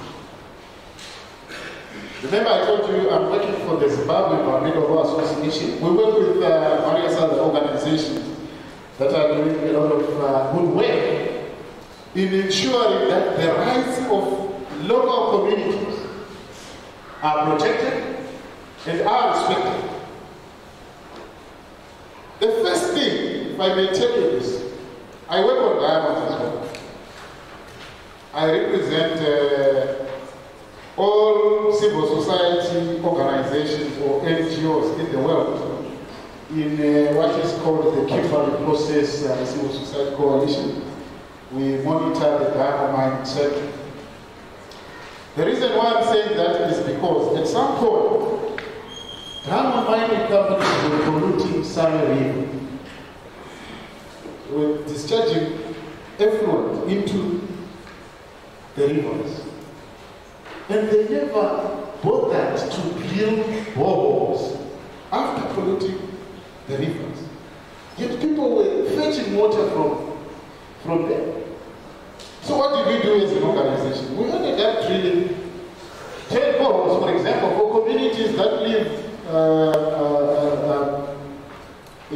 alongside the river. And we were trying to demonstrate what we call rights in action. We are a group of lawyers, yes. But rights have to be realized in real life. So we had to demonstrate that rights can be realized by ensuring that the people have access to clean water. So we ended up doing boreholes. So that's one thing that we are going to do. The second one is basically to train local communities in urban areas and in rural areas on the constitutional rights and those rights that are provided for in terms of the Environmental Management Act, the Water Act, and others. Then we also litigate to make sure that the state, for example, and local municipalities feel encouraged, maybe through the court system, to provide water. And we've done that. Those are the kind of actions that we keep on doing to remind the state that, anyone behind. So, we also do a lot of research winding up. What are some of the challenges? Definitely, the current economic and political environment affects service delivery and access to water.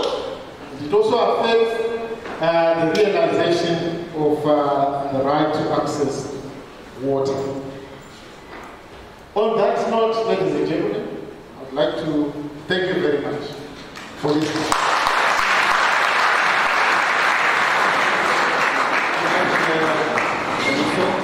And also put us a bit in the legal framework where we're operating. As a next step, I would like to explore how research and innovation is at the heart of providing access to water and sanitation, recognizing also that the global average to cost ratio that Prof also mentioned is 5 times for sanitation and about twice the amount of drinking water, making or indicating we should really also making sure we have a cost of action integrated. To elaborate on these issues, I would like to introduce Professor Innocent Napi. He's an expert in sanitary and environmental engineering and a full professor in the Department of Environmental Engineering at Gijzen University of Technology. He's also worked at the University of Zimbabwe, as well as the National Community Water Sanitation Training Institute in South Africa, and at the UNESCO IHE Institute for Water Education in the Netherlands. His main areas of specialization include integrated water resource management, water system management, water supply and sanitation, water quality management, stormwater management, and institutional aspects of water management. Please stand.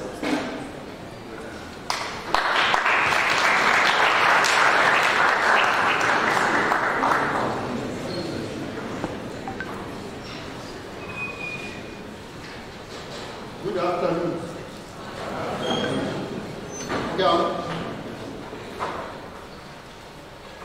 I'm normally used to introducing myself, so I can introduce myself. So I'll say all protocols observed. Ladies and gentlemen, I'm going to give you a perspective from the academician. What does this mean? What do we mean when we say leave no one behind? I think this has been explained. But what I want you to take is, we are mostly talking about leaving no one behind in terms of the problem. But on the solution side also, we need all of us, doesn't matter whether you're from engineering, from social sciences, whichever field. I think we have something to do in the provision of water and in ensuring that everyone gets the water. It's not just engineering. Water cuts across all the professions. That's my point number one. Then also leaving no one behind. You will remember that the MDG, Millennium Development Goals, they talked about halving the numbers. And now we are not talking about halving. We are talking about everyone by 2030 to have access to clean, healthy, and affordable water supply and sanitation systems. So that's my interpretation of leaving no one behind. What we are seeing is we are having problems. Let's read it locally. We are having problems in Zimbabwe in terms of safe water supply and sanitation. I think all these are well documented. In urban areas, with serious problems. In rural areas also. Then also sometimes in agriculture, the water is either too much or too little. And that gives us very serious problems. The cyclones. Right now we are thinking and crying about our friends and relatives who have perished. But beyond that, there are other challenges. Because they are survivors. You can imagine what happened to their property, to their clothes, to their chickens, goats, they're left with nothing. And to recover would be so much difficult. You'd also recall that we do have some people from the 2015-16 season that are still to recover. And today we have this. So these are serious challenges that we have to face. Why is it we don't have adequate water supplies in our cities and towns? The costs are becoming too high. The cost of accessing clean water. I remember when I went to Chile doing research, and everyone was crying that the government needs to help us to do this, needs to help us to do it. And you can see that these people, they cannot afford it. They cannot afford to drill a bowl. Some of them, they walk 15 kilometers. They spend the whole day fetching water. So these are serious issues that are confronting us today. So what are we doing? By the way, we also have people that have been duped by late environment. If you go towards Lake Chile, you will see some guys who were given some states. And they believed that this was Eden. And they were waiting for the town to come to them, but the town is not coming. And now someone was coming from there, and there is another rural home in Harare. These are serious problems that we have. I would estimate that around Harare, or in the greater Harare area, we have about 80,000 states with no water supply, with no storage, and they are using rural technologies as a solution to every problem. These are serious issues, ladies and gentlemen. What are we doing as researchers? I think we have a lot of work to do. We have a lot of work to do. Why am I saying this? If you look at the amount of money that is required for us to achieve the SDGs, we require about 39 trillion. I think for Zimbabwe, you are very familiar with these figures. $39 trillion is required. And how much is available from our traditional funders? The donors, IMF, World Bank, African Development Bank, only $14 trillion is available. And that leaves us with a huge funding gap of 25 trillion. That's to achieve all the SDGs. If you talk about SDG 6 on water, according to the Global Water Intelligence Report, it says between 2018 and 2030, we require about $449 billion per year investment. How are we going to get this money? We are not going to get this money unless we innovate. And the government trust now is talking about education 5.0 with the addition of innovation in industrialization. So we really need to be innovative if we are going to achieve the target. How do we innovate and how do we cater for the funding gap? We need to change our perspectives on water, and we need to take advantage of opportunities. What do I mean? to some guys from Shanghai Municipal Engineering Design Studio about our challenges in Zimbabwe. And I was telling them about the money that we require for water. And they were laughing at me. They said, why do you need so much money? I said, no, we have problems, water Jeffrey is down. He said, but that's an opportunity. Because if it is down, our traditional engineering solution is to rehabilitate. But in rehabilitating, we are losing an opportunity. Because this is a plant that was constructed maybe 30, 40 years ago. And we are going back to old technology. Instead of retrofitting new technologies, compact technologies that are more efficient and cost effective. We are not doing that. I think we need to do something. Let me try and wind up before you chase me up. But if I start talking about water, I feel like a preacher. We have to make water more productive. We have to make water more productive. We should not waste water. I can go on and on that one. Recycling and all these other systems which we need to bring in. Then we should also treat waste as a resource. Waste is indeed a resource. Even in solid waste is a resource. Because in wastewater we have water, we have nutrients, we have energy.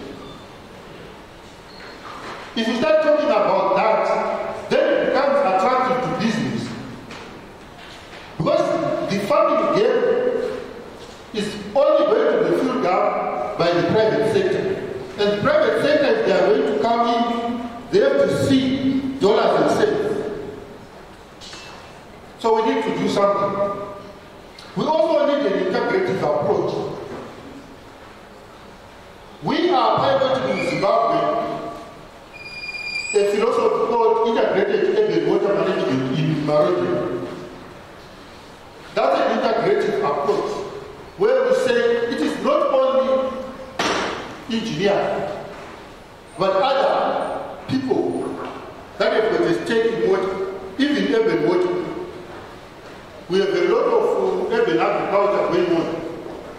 That's an opportunity for us. But if we want to use that water for agriculture, and we forget about the agriculturalists, we forget about the town planners who are going to plan on how we are going to use that water, then we will not achieve it.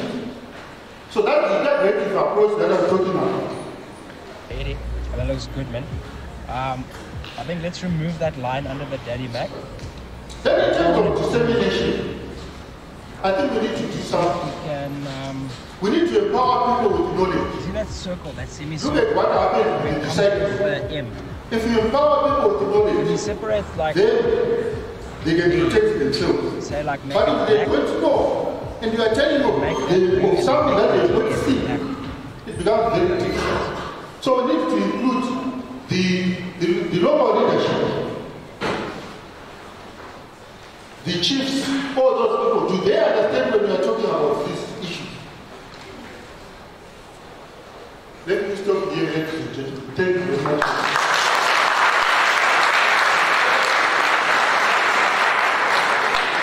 Thank you very much, Mr. Nabi. Of course, we know that the government also has a difficult role to play to ensure nobody is left behind. They also ensure that inclusive institutional structures are in place for multi-stakeholder dialogue and cooperation, and to ensure that equitable access to sustainable water supply and sanitation services is ensured. Therefore, I would like to introduce Mr. Hubert, who is Director for Water Supply Operations at Zimbabwe, and representative also from the government in our panel today. He has 25 years of experience in the engineering field and has a master in integrated water resource management from IHE Delft, Netherlands, and a bachelor in civil engineering from the university. Please, Mr.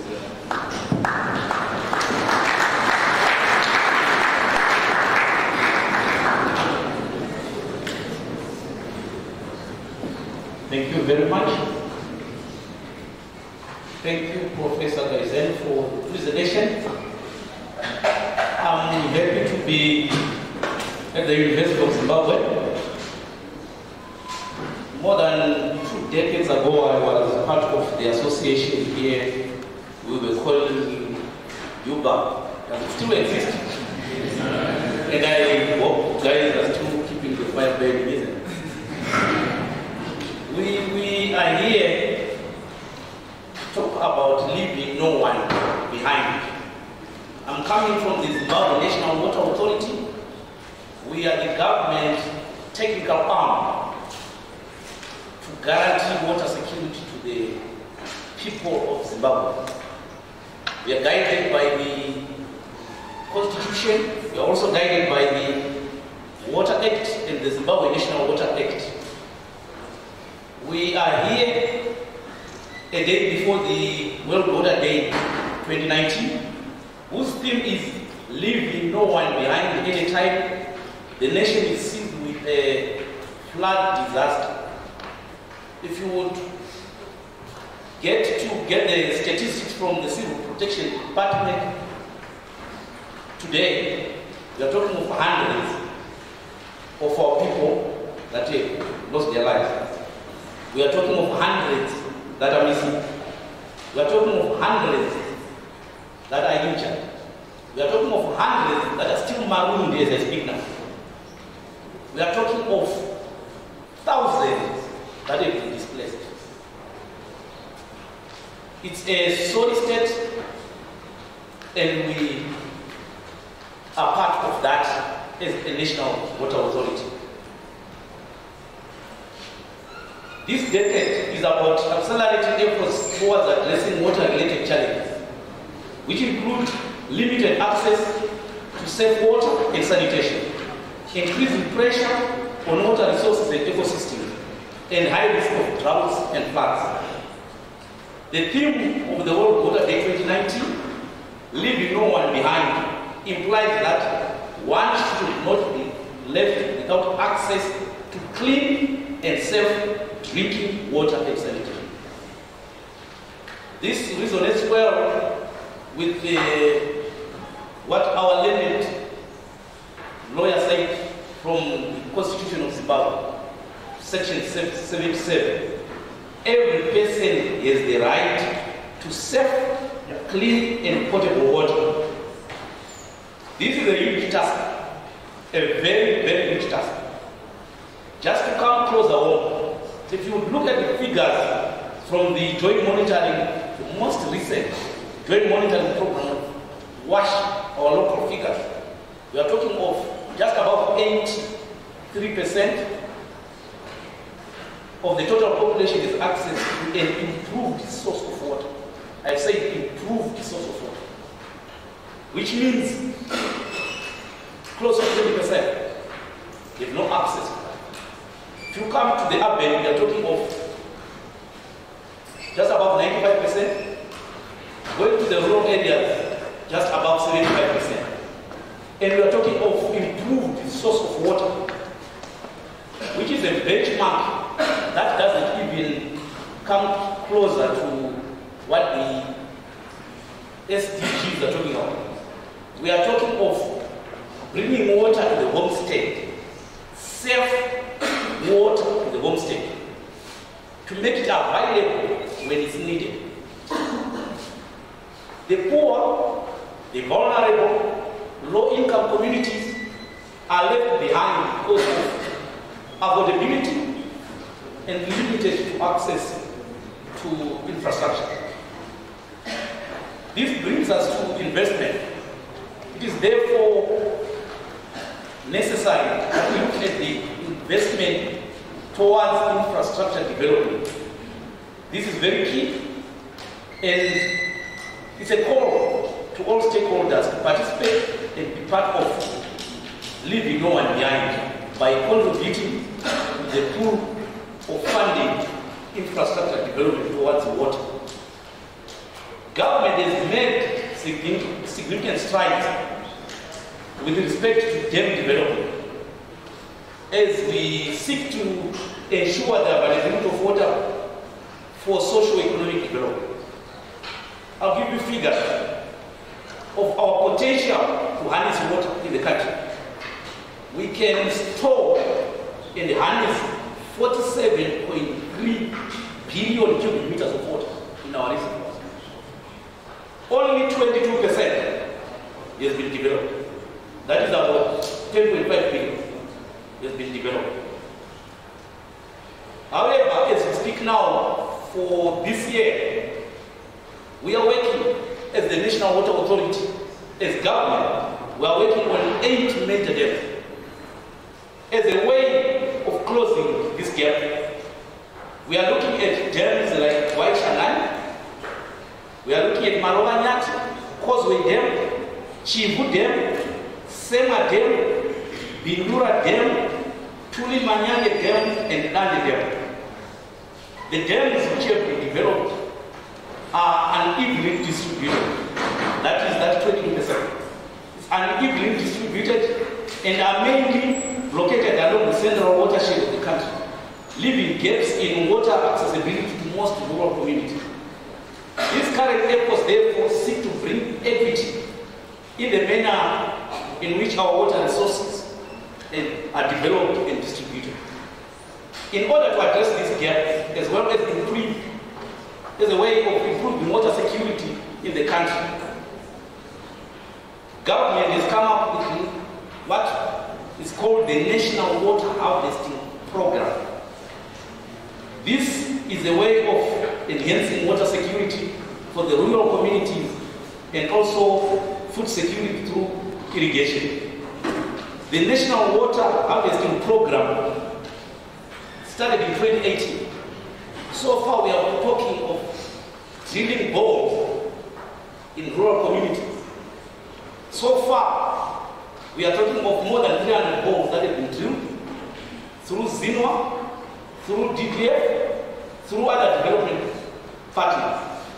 We are talking of construction of wells and small dams to improve water availability in rural areas. We have targeted more than 200 sites in the country to have wells and small dams.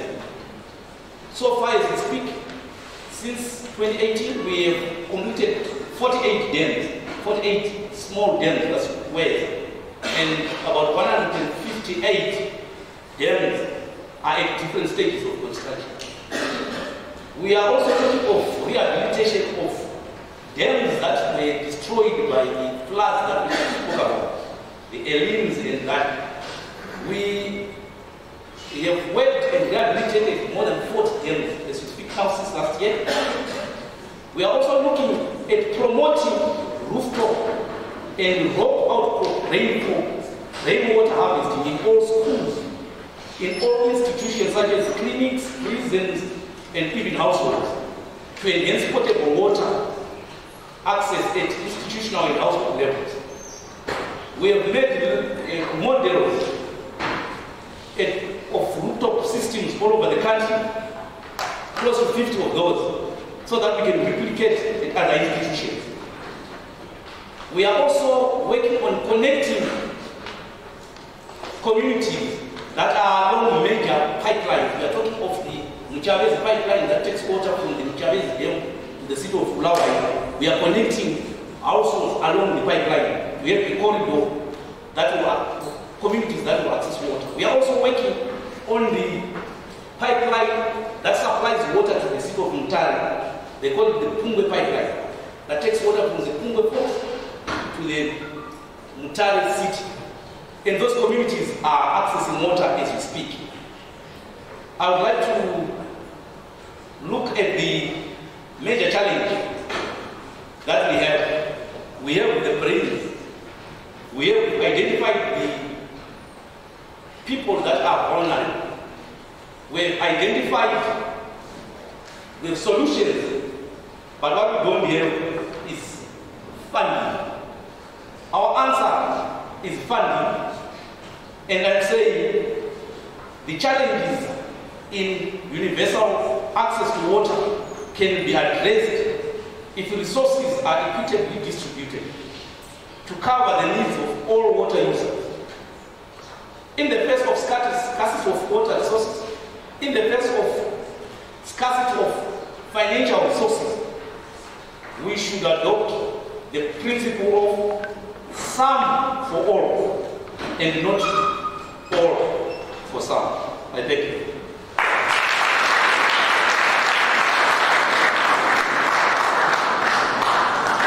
Thank you very much for this interesting message and also opportunities maybe for collaboration in this long-term development.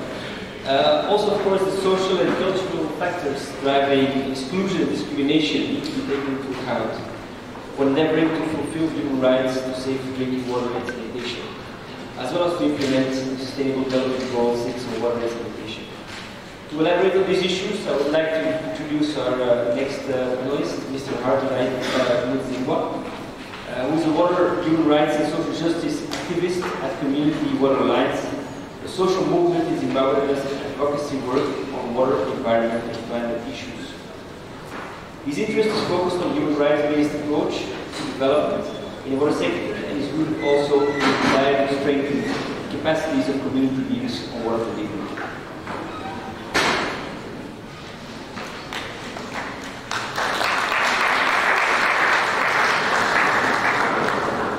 Thanks very much. All protocols observed. My name is Adlai Zimbabwe, and I'm coming from a civic movement that deals with issues of water advocacy. I'm a water activist, as has been alluded to. Our understanding of leaving no one behind, I think it has been captured by the first presenter. We are looking at everyone as defined within the legal provisions of the nation, particularly Section 77A of the Constitution. We are also looking at Section 46, subsection 1C of the Constitution, which entitles every person. So it has to be everyone, it has to be every person. But we are moving beyond the person when we are looking at living no one behind. To also look at the sufficiency of that water. That is the quality. We are looking at the quality, because you might have access, but not in the right quantities. You might have access, not of the right quality. So it goes beyond the person to also look at the quantity, to also look at the quality. We are also concerned, when we are looking at leaving no one behind, we are concerned about procedural and sustained fairness, participation in the process. It's not only a matter of the outcome, but also process issues comes into play. Who is left behind and why? This is informed by our experience on the ground on the work that we do. We have seen that many people from rural areas who are left behind. They are behind insofar as they have access to poor quality water. They are behind insofar as they travel long distances to access that water. And they are also behind insofar as they, in some cases, do not have access to clean water sources. We are looking at also marginalized communities, persons with disabilities. The infrastructure and design of our water systems, they are not friendly to persons with disabilities, and that to us is an expression of leaving someone behind. We are also looking under the section of marginalized, those that cannot afford, because we have seen in our work that there is always abuse of the difference, in trying to bring a difference between those that cannot pay and those that are unwilling to pay. So we have seen cases of arbitrary water disconnections affected mainly in local authorities writing on government notice 164 of 1930, which is used to affect water disconnections. And our interpretation of who is left behind also incorporate women and children. Normally we are confined to household chores of fetching water, while priority or use of that water that has been fetched by either women or children are left or starts with the father, who in an African context or an African setting is seen as the head of the house. We have got primates when it comes to testing that water. We have got primates when it comes to use of that water. We have got primates when it comes to even filling that water which has been brought to the house. Just to put this discussion in context, here in Harare, we are living in an environment where demand is outstripping supply. Currently, Harare Water, which provides the metropolitan property in Harare, is producing at the moment 350 megaliters per day. And the daily demand, if it is during the cold season, is around 800 megaliters per day. If it is during the hot season, it shoots to as high as 1,200 megaliters per day. And 35% of that water is lost through leakages. We are not looking at the other component where we are looking at non-revenue water, which can shoot to as high as 62%. We are living in an environment, even in Harare, where they are changing and varying climatic patterns. And the implications are quite telling when you look at the current situation where we have had water ration pushed by dwindling water levels in Lake Shore, and which has affected the amount that has been abstracted by the local authority, as well as potable water that is distributed to residents for consumption. What are we doing as Community Water Alliance to ensure that no one is left behind? The first component that we are doing is to provide civic education and building agents on the ground, so that citizens are warm up to not only their responsibilities to also pay for services, but also they demand accountability, they demand respect, protection, and fulfillment of the human right water. We are also, just today, we had an engagement with the parliamentary portfolio committees. We engaged the parliamentary portfolio committee, 5 committees today. We had an interaction with the committee dealing with budget, finance, and economic development. That is very important because particularly that spells out, because when you want to look at commitment to water service delivery, you look at the budget, the allocation that was given by the Ministry of Finance, and even allocations that are given by local authorities in their budgets. That particular committee also, when it comes to transparency and accountability in the administration of water power, Section 300, subsection 3 of our Constitution requires that all water laws or guarantees that have been secured by government should be published in the government gazette. If that is not being done, questions on accountability continue to dog the discussions on fulfillment of human rights water. Section 300, subsection 4 requires the Minister of Finance to also report to Parliament on the progress of that law.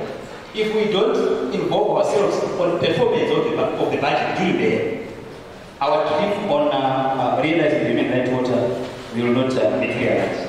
So we've been engaging that committee. We also engaged the Parliamentary Portfolio Committee. Remember, I've said 5 that we engaged today on justice, legal, and parliamentary affairs to look at harmonization, synchronization of laws pertaining to water. We also had the Parliamentary Portfolio Committee on local government. We also had the Parliamentary Portfolio Committee on environment. There was discussions on access to water and not ensuring that no one is left behind. Should have the wetlands installed. This is very important, especially in the context of changing climatic patterns. We also had the other committee that we also interacted with was the committee on lands, agriculture, water, climate, and rural settlement. We also, as an organization, are doing advocacy work under the banner of Harare Wetlands Trust to preserve wetlands as a climate change mitigation and resilience strategy in the water sector. I'll go on to the last section. The challenges that we are seeing with the motto on leave no one behind is that we need to go beyond, it has to go beyond issues of equality to embrace equity. Because if we don't do that, we will rejoice on some figures that I always presented to say we are at 80% or 85% in terms of access when our citizens are actually experiencing challenges. What are the priorities from our side? We think that if you want to address issues related to leaving no one behind, we need to have people-centered policies, laws, and regulations. We need to move beyond bylaws like Government Notice 164 of 1913 that I talked about, which gives local authorities the power to arbitrarily disconnect water. We need to have a meaningful fiscal commitment to water service delivery, shown through a meaningful budget allocation, both at national level and at local authority level. We need to have gender mainstreaming in water service delivery. We need to ensure that there is citizen participation and involvement. And lastly, we think that in the context of changing climate patterns, the wetland story is an issue that is very important and of paramount importance. Thank you.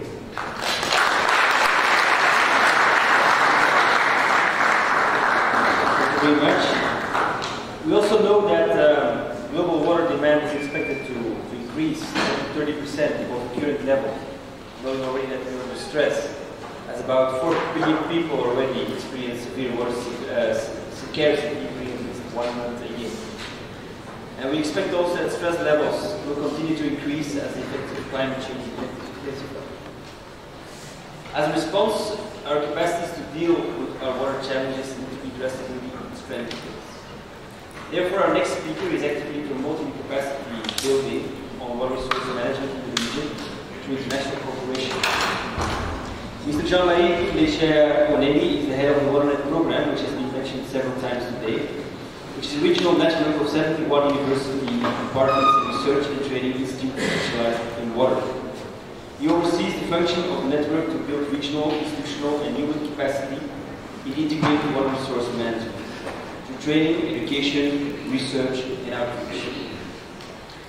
Dr. Kilesha Onemi holds a PhD from the University of Witwatersrand, South Africa, and also a master's degree in water resource engineering from the University of Zimbabwe.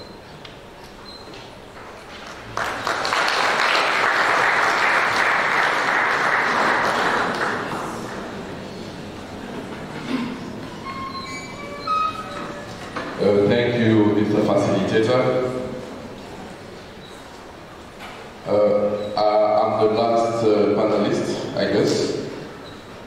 So I guess my task is quite easy because most of the points would have been addressed by the previous speakers. But let me start first by extending my appreciation to the organizers of this day, namely University of Zimbabwe, which is the host of our offices, but also UNESCO Office for Southern Africa for coming out to really support an initiative like this one.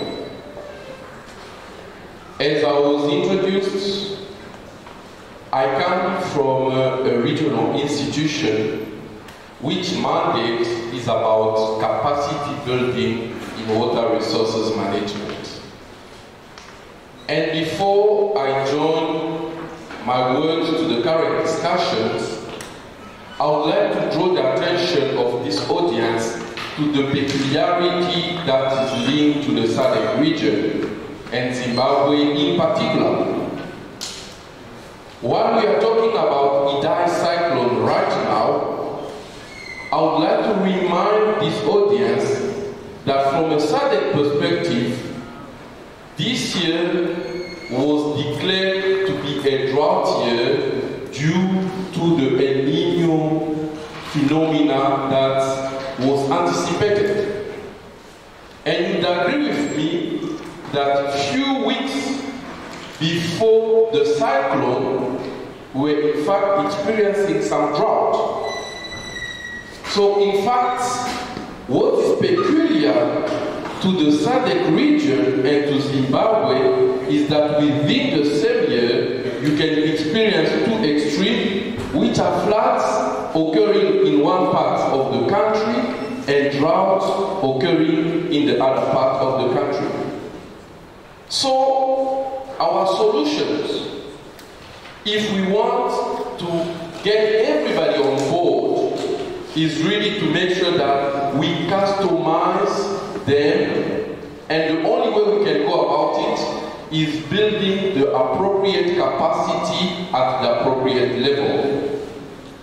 So talking about capacity, from what we heard earlier on from Professor Gijzen, I would like to enter on what he referred to as the invisible part of the water cycle.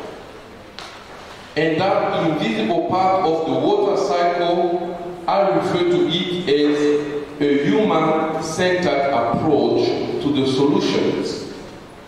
If we want to bring everybody on board, we need to build their capacity.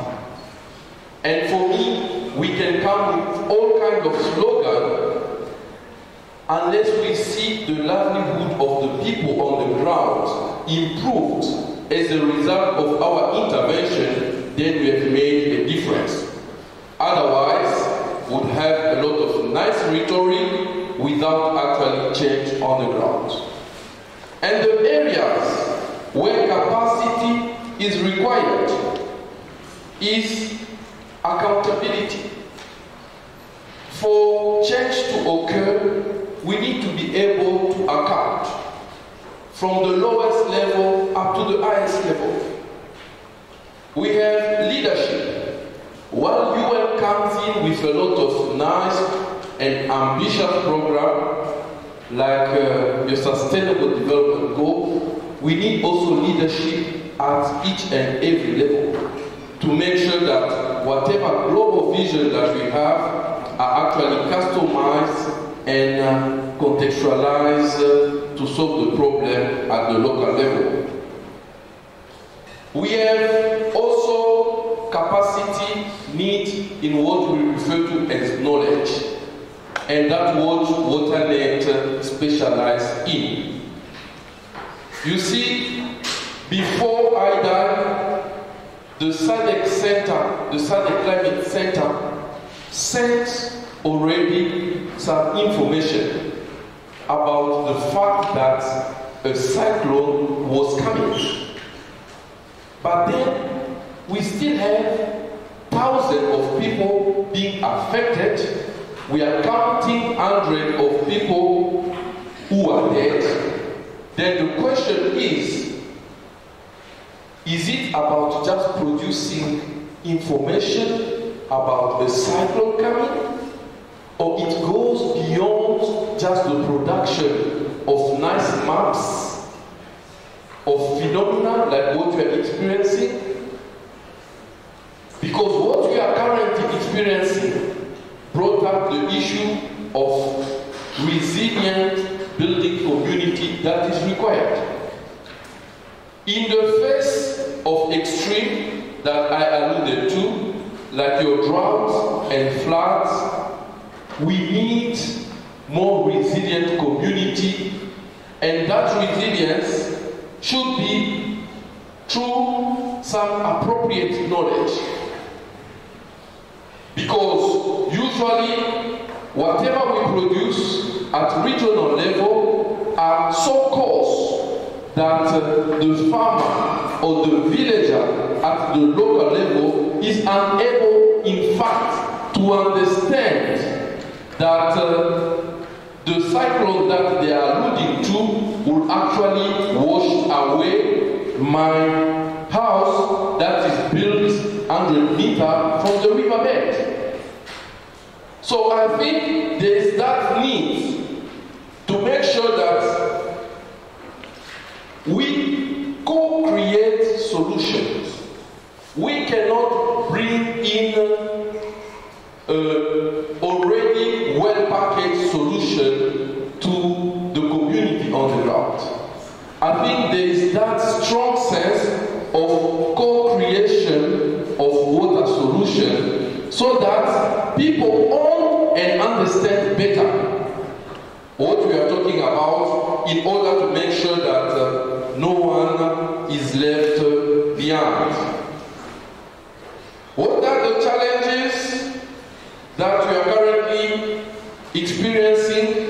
our mandate of capacity building, I think it's what we refer here as walk the talk. Currently, from Waternet, we give scholarships to nationals from certain countries to go and do their studies, their master's degree studies. Waternet also supports nationals to undertake short professional training courses. But you see, right now, the funding can only accommodate, for instance, less than 10% of what is required. On a yearly basis, for instance, we receive more than 300 applications for those who would like to undertake their master's degree, who would like to further their knowledge. But we're only able to, in fact, this year it's even less than 10% of the actual aid. While we have already documented that those who are being trained, they're actually changing the face of water resources management. But that's when then we have a problem with the commitment of our SADC member state. We are currently operating on an external basis. We are being supported. We are being funded from outside. While I think it's necessary for our own countries, for our own member states to come on board and to lead this process from the front rather than from the back as it's currently happening. How can individuals get involved to ensure that no one is left behind? I think there's no silver bullet to such an approach, but I think it's a shared and common responsibility to make sure that we improve the way water resources are being managed. And it starts from small practices, just like making sure that we don't waste water while we are either bathing or just brushing our teeth. Because we always believe that solution should come from outside. But I think if we can couple efforts at individual level, we can indeed make a difference. And one of the opportunities that I think we should take advantage, which we did not talk about enough, it is referred to as the fourth industrial revolution. Right now, information circulates very fast across the world. So some of the problems that we are trying to solve here in Zimbabwe or in the SADC region, they've been solved elsewhere in the world. So I think now more than ever, we have an opportunity to make sure that as we work together in bringing everybody on board, we also take advantage of the speed at which the information can be accessed and circulated. So thank you very much, and this will be my contribution.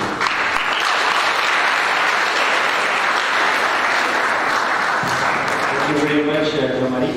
And now, before we conclude this panel session, I just want to invite people in the room to give their questions, and we also would like to give them time to reflect on them. So, if there's any questions, I'll ask my colleague to take over the microphone and bring it around.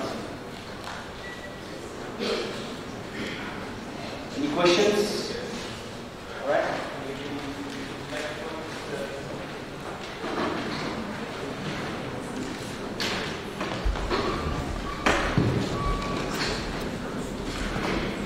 Afternoon.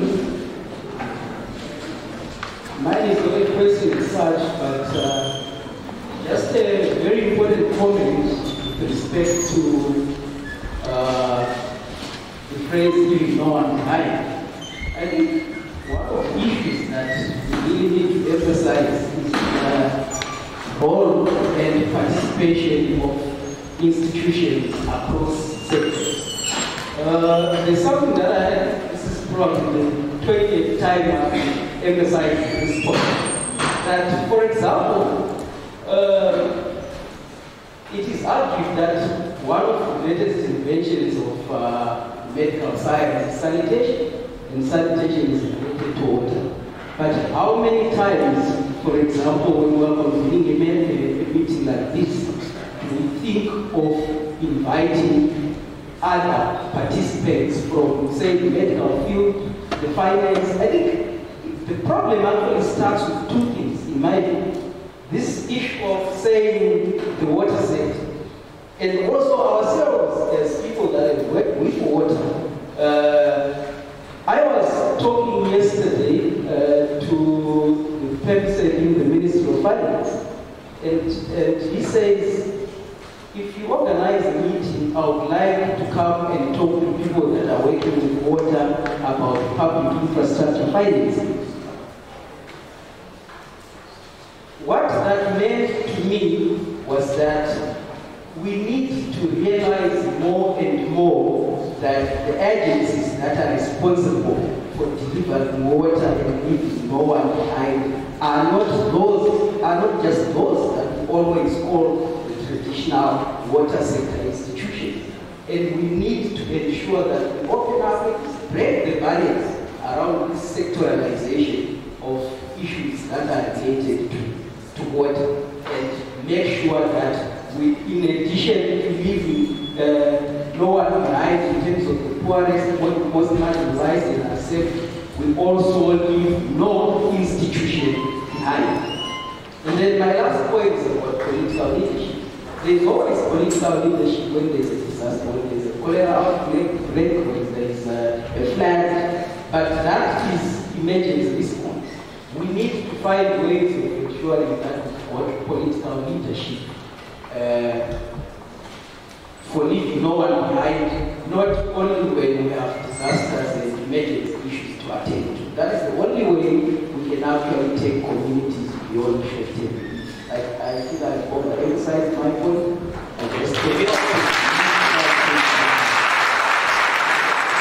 Maybe also make sure you have questions, and also not only comments, we also have input for the panel session. So we have one question over there.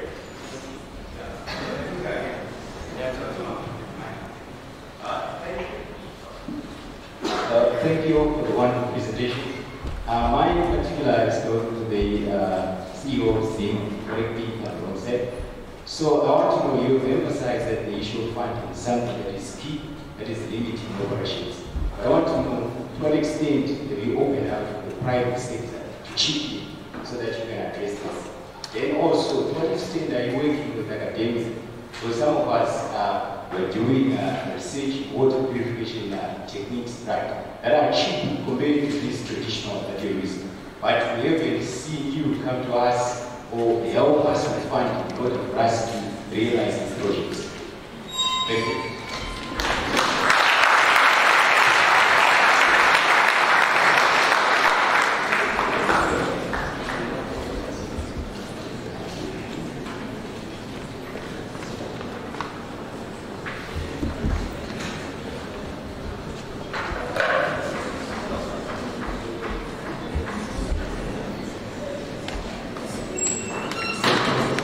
Thank you very much. Just, I've heard the definition, no one was behind. My question is, says who and why? That's the first question. Well, I'll take it again. The thing is saying, leaving no one behind. So my question is, says who and why? The second one. The second one. The second one is particularly on the issue of funding. My understanding is he who pays the piper pays the tune. The first question is there anything SADC is not funded?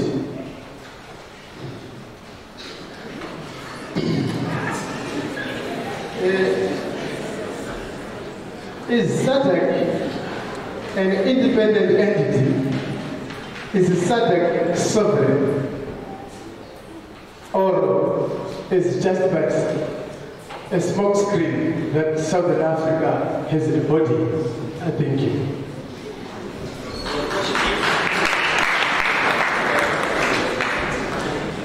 One question more here, and then we have one last question before we have to go to the answers.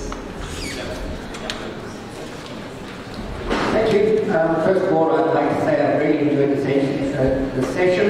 The presentations have been very enlightening and a lot of new experience.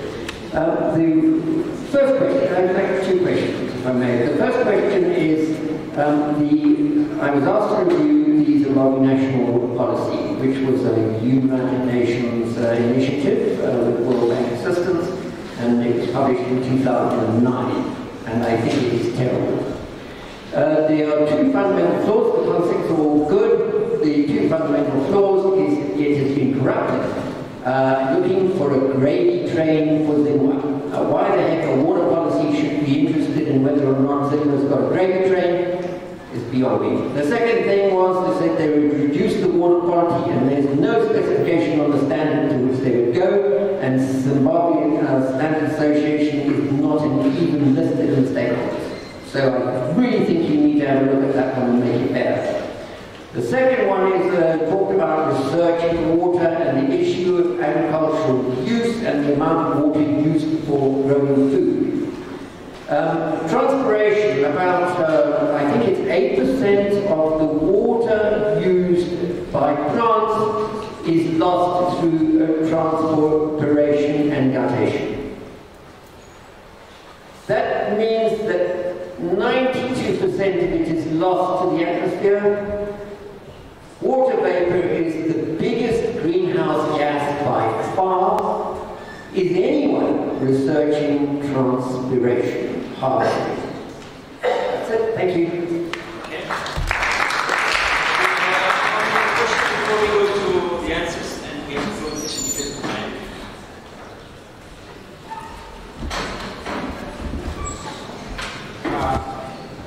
Okay, thank you for this time. Okay, my question goes to the CEO of Zima. Okay, mine is kind of a personal question. I stay in Budiriro, and we are having issues in Budiriro, cholera, typhoid, and everything. And one of the things that is causing this is because we don't have water in Budiriro. And when water comes, it's never clean. It's very clean, and you will see, if you put it in a bucket, you will see things will settle down in the bucket. So my question is, what is Zima doing to address this issue? Because we recently had an outbreak, and we lost our relatives, we lost family, we lost friends.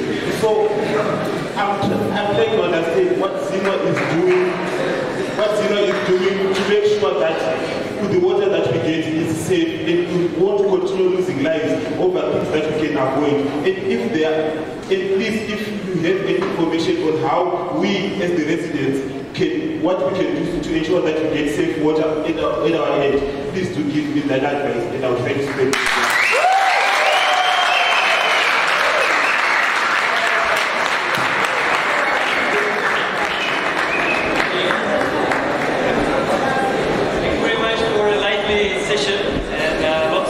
Thoughts and comments.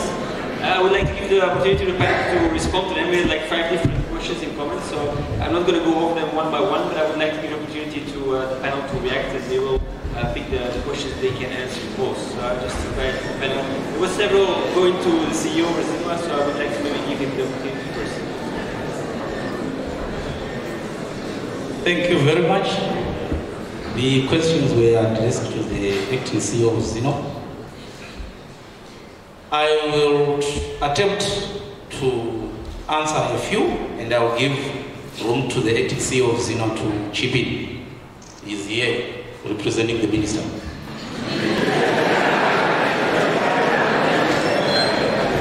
The last question calls for everyone to understand how we are operating, allow me to use the water sector. In the water sector, we have the Zimbabwe National Water Authority as a government parastatal, which is purely responsible, like I said, to guaranteeing water security to our citizens. We have delegated authority that has been given to urban councils. The city of Harare supplies water to the residents of Harare. It's not the Zimbabwe National Water Authority. The city of Bulawayo gives water to the residents of Bulawayo and not the Zimbabwe National Water Authority. If you go to Gutu, if you go to Karoi, you will find the Zimbabwe National Water supplying water there.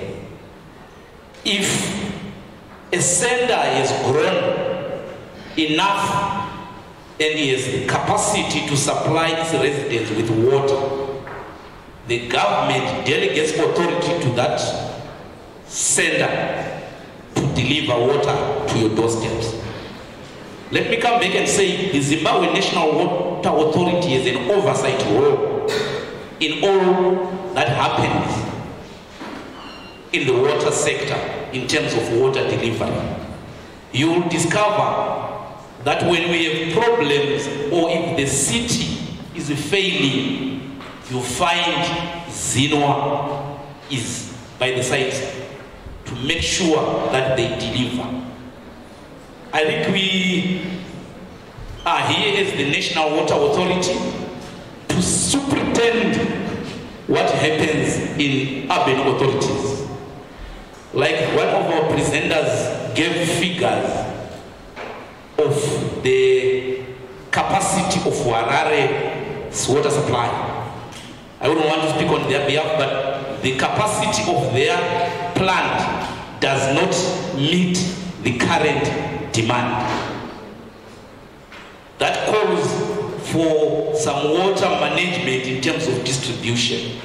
A lot is being done by government in terms of putting other water sources to augment the water supply for Harare city. Maybe that clarifies some misconception in terms of who is where. Where Zina provides water, you will find a bill from the Zimbabwe National Water Authority. Where a city council or an urban council provides water, you will find a water bill from that council. Maybe that clarifies some misconception on that one. I want to attend to the other one on institutions. We are in collaboration with almost, if not all, institutions, academic institutions, in terms of studies, in terms of students being attached to our various regional offices. We have a deliberate policy of allowing students from all institutions in the country to be part of our teams in the field. Name any university, name any polytech, you find students within the Zinwa team at any one time. We are in collaboration. We have also institutions that we work with in terms of training our staff, in terms of capacity building, like the WaterNet, like the Institute of Water and Sanitation. They've got specific, tailor-made programs meant for the Zimbabwe National Water Authority and its mandate. So in terms of our collaboration with institutions, I think we are open to any institution, academic institution in the country. We are in contact, constant contact with all institutions, and we have opened our doors to all students to come in and study in terms of information, in terms of everything. We have done that.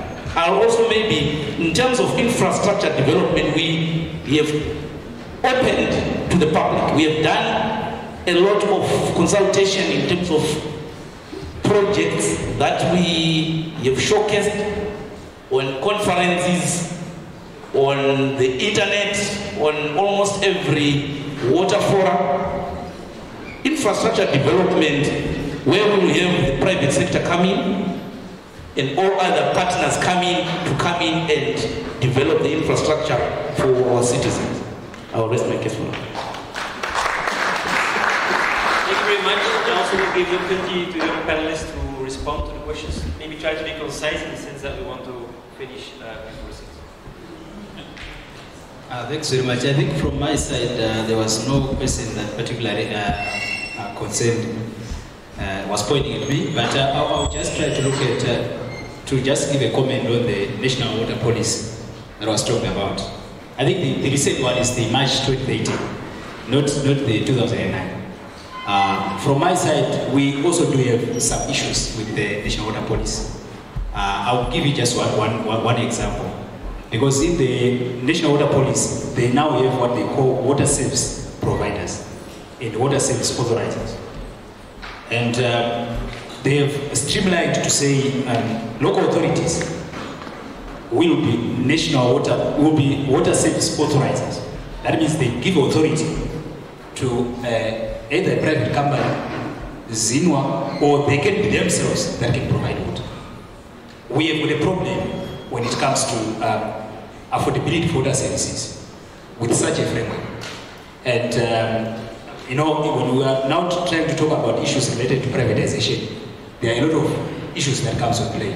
And I think majority of local authorities have also, right in that section, they've been creating, I'll give you for example for Harare, they've created what they call Greater Harare Water Utility. I'm glad that engineers here, we used to meet at Harare Water.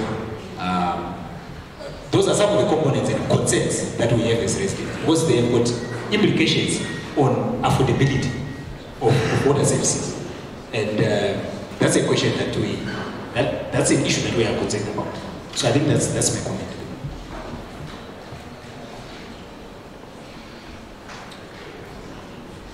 I think I only heard one about funding. I think I mentioned that one. Yes, yeah, the SADC funding and how SADC is, whether it's sovereign and how it's funding itself. I think it's important to appreciate the fact that SADC cannot operate in isolation. SADC operates with international cooperating partners, such as UN agencies, such as developmental agencies from various countries that are not part of SADC, that provide funding but also strategic directions.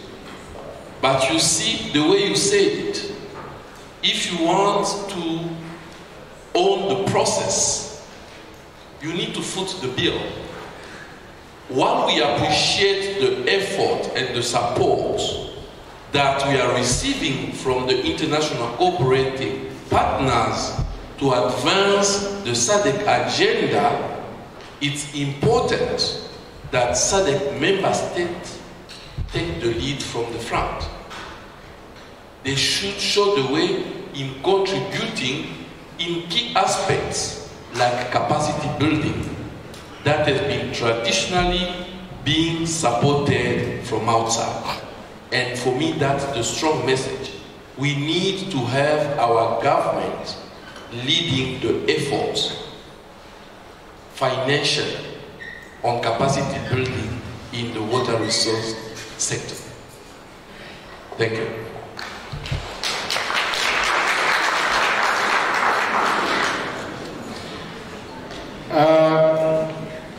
Let me commit suicide. Leaving no one behind says who and why. I wanted to attempt to answer that question. For me, I would argue it's the foundational basis of that statement is the SDGs. Goal number 6 talks about access to clean water and sanitation as well. That's the foundational basis of that statement. And then, if you also, in the context of Zimbabwe, if you look at the law, I've indicated that there are various fundamental rights. For example, the right to water, the right to environmental rights. That speaks to ensuring that water is available for every person. So if you have such a statement in a law, it means the law provides a basis for ensuring that no one is left behind. So I would rest my case there. Then the other point, this was a question to Zima, but I think it's important to address it as well.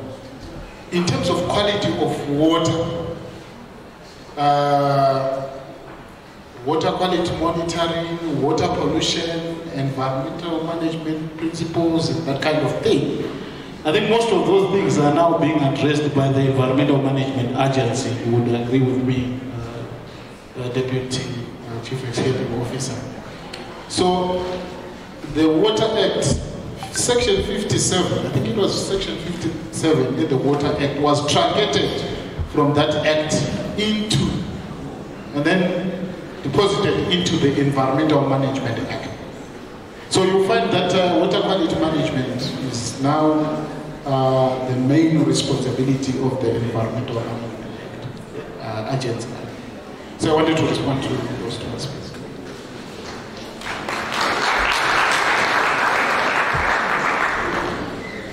Okay, it was a very heated discussion as well. I think there's many more questions. So I would like to invite you to have this discussion outside. There's still time. We have a dedicated reception for this. But before we do that, I would like to thank the panelists for the contributions. And I would also want to invite you afterwards to come down for the picture. But first, before we do that, I would like to give our panelists a small gift in the form of the book for Leaving No One Behind, which was published just a few days ago in Geneva. Thank you.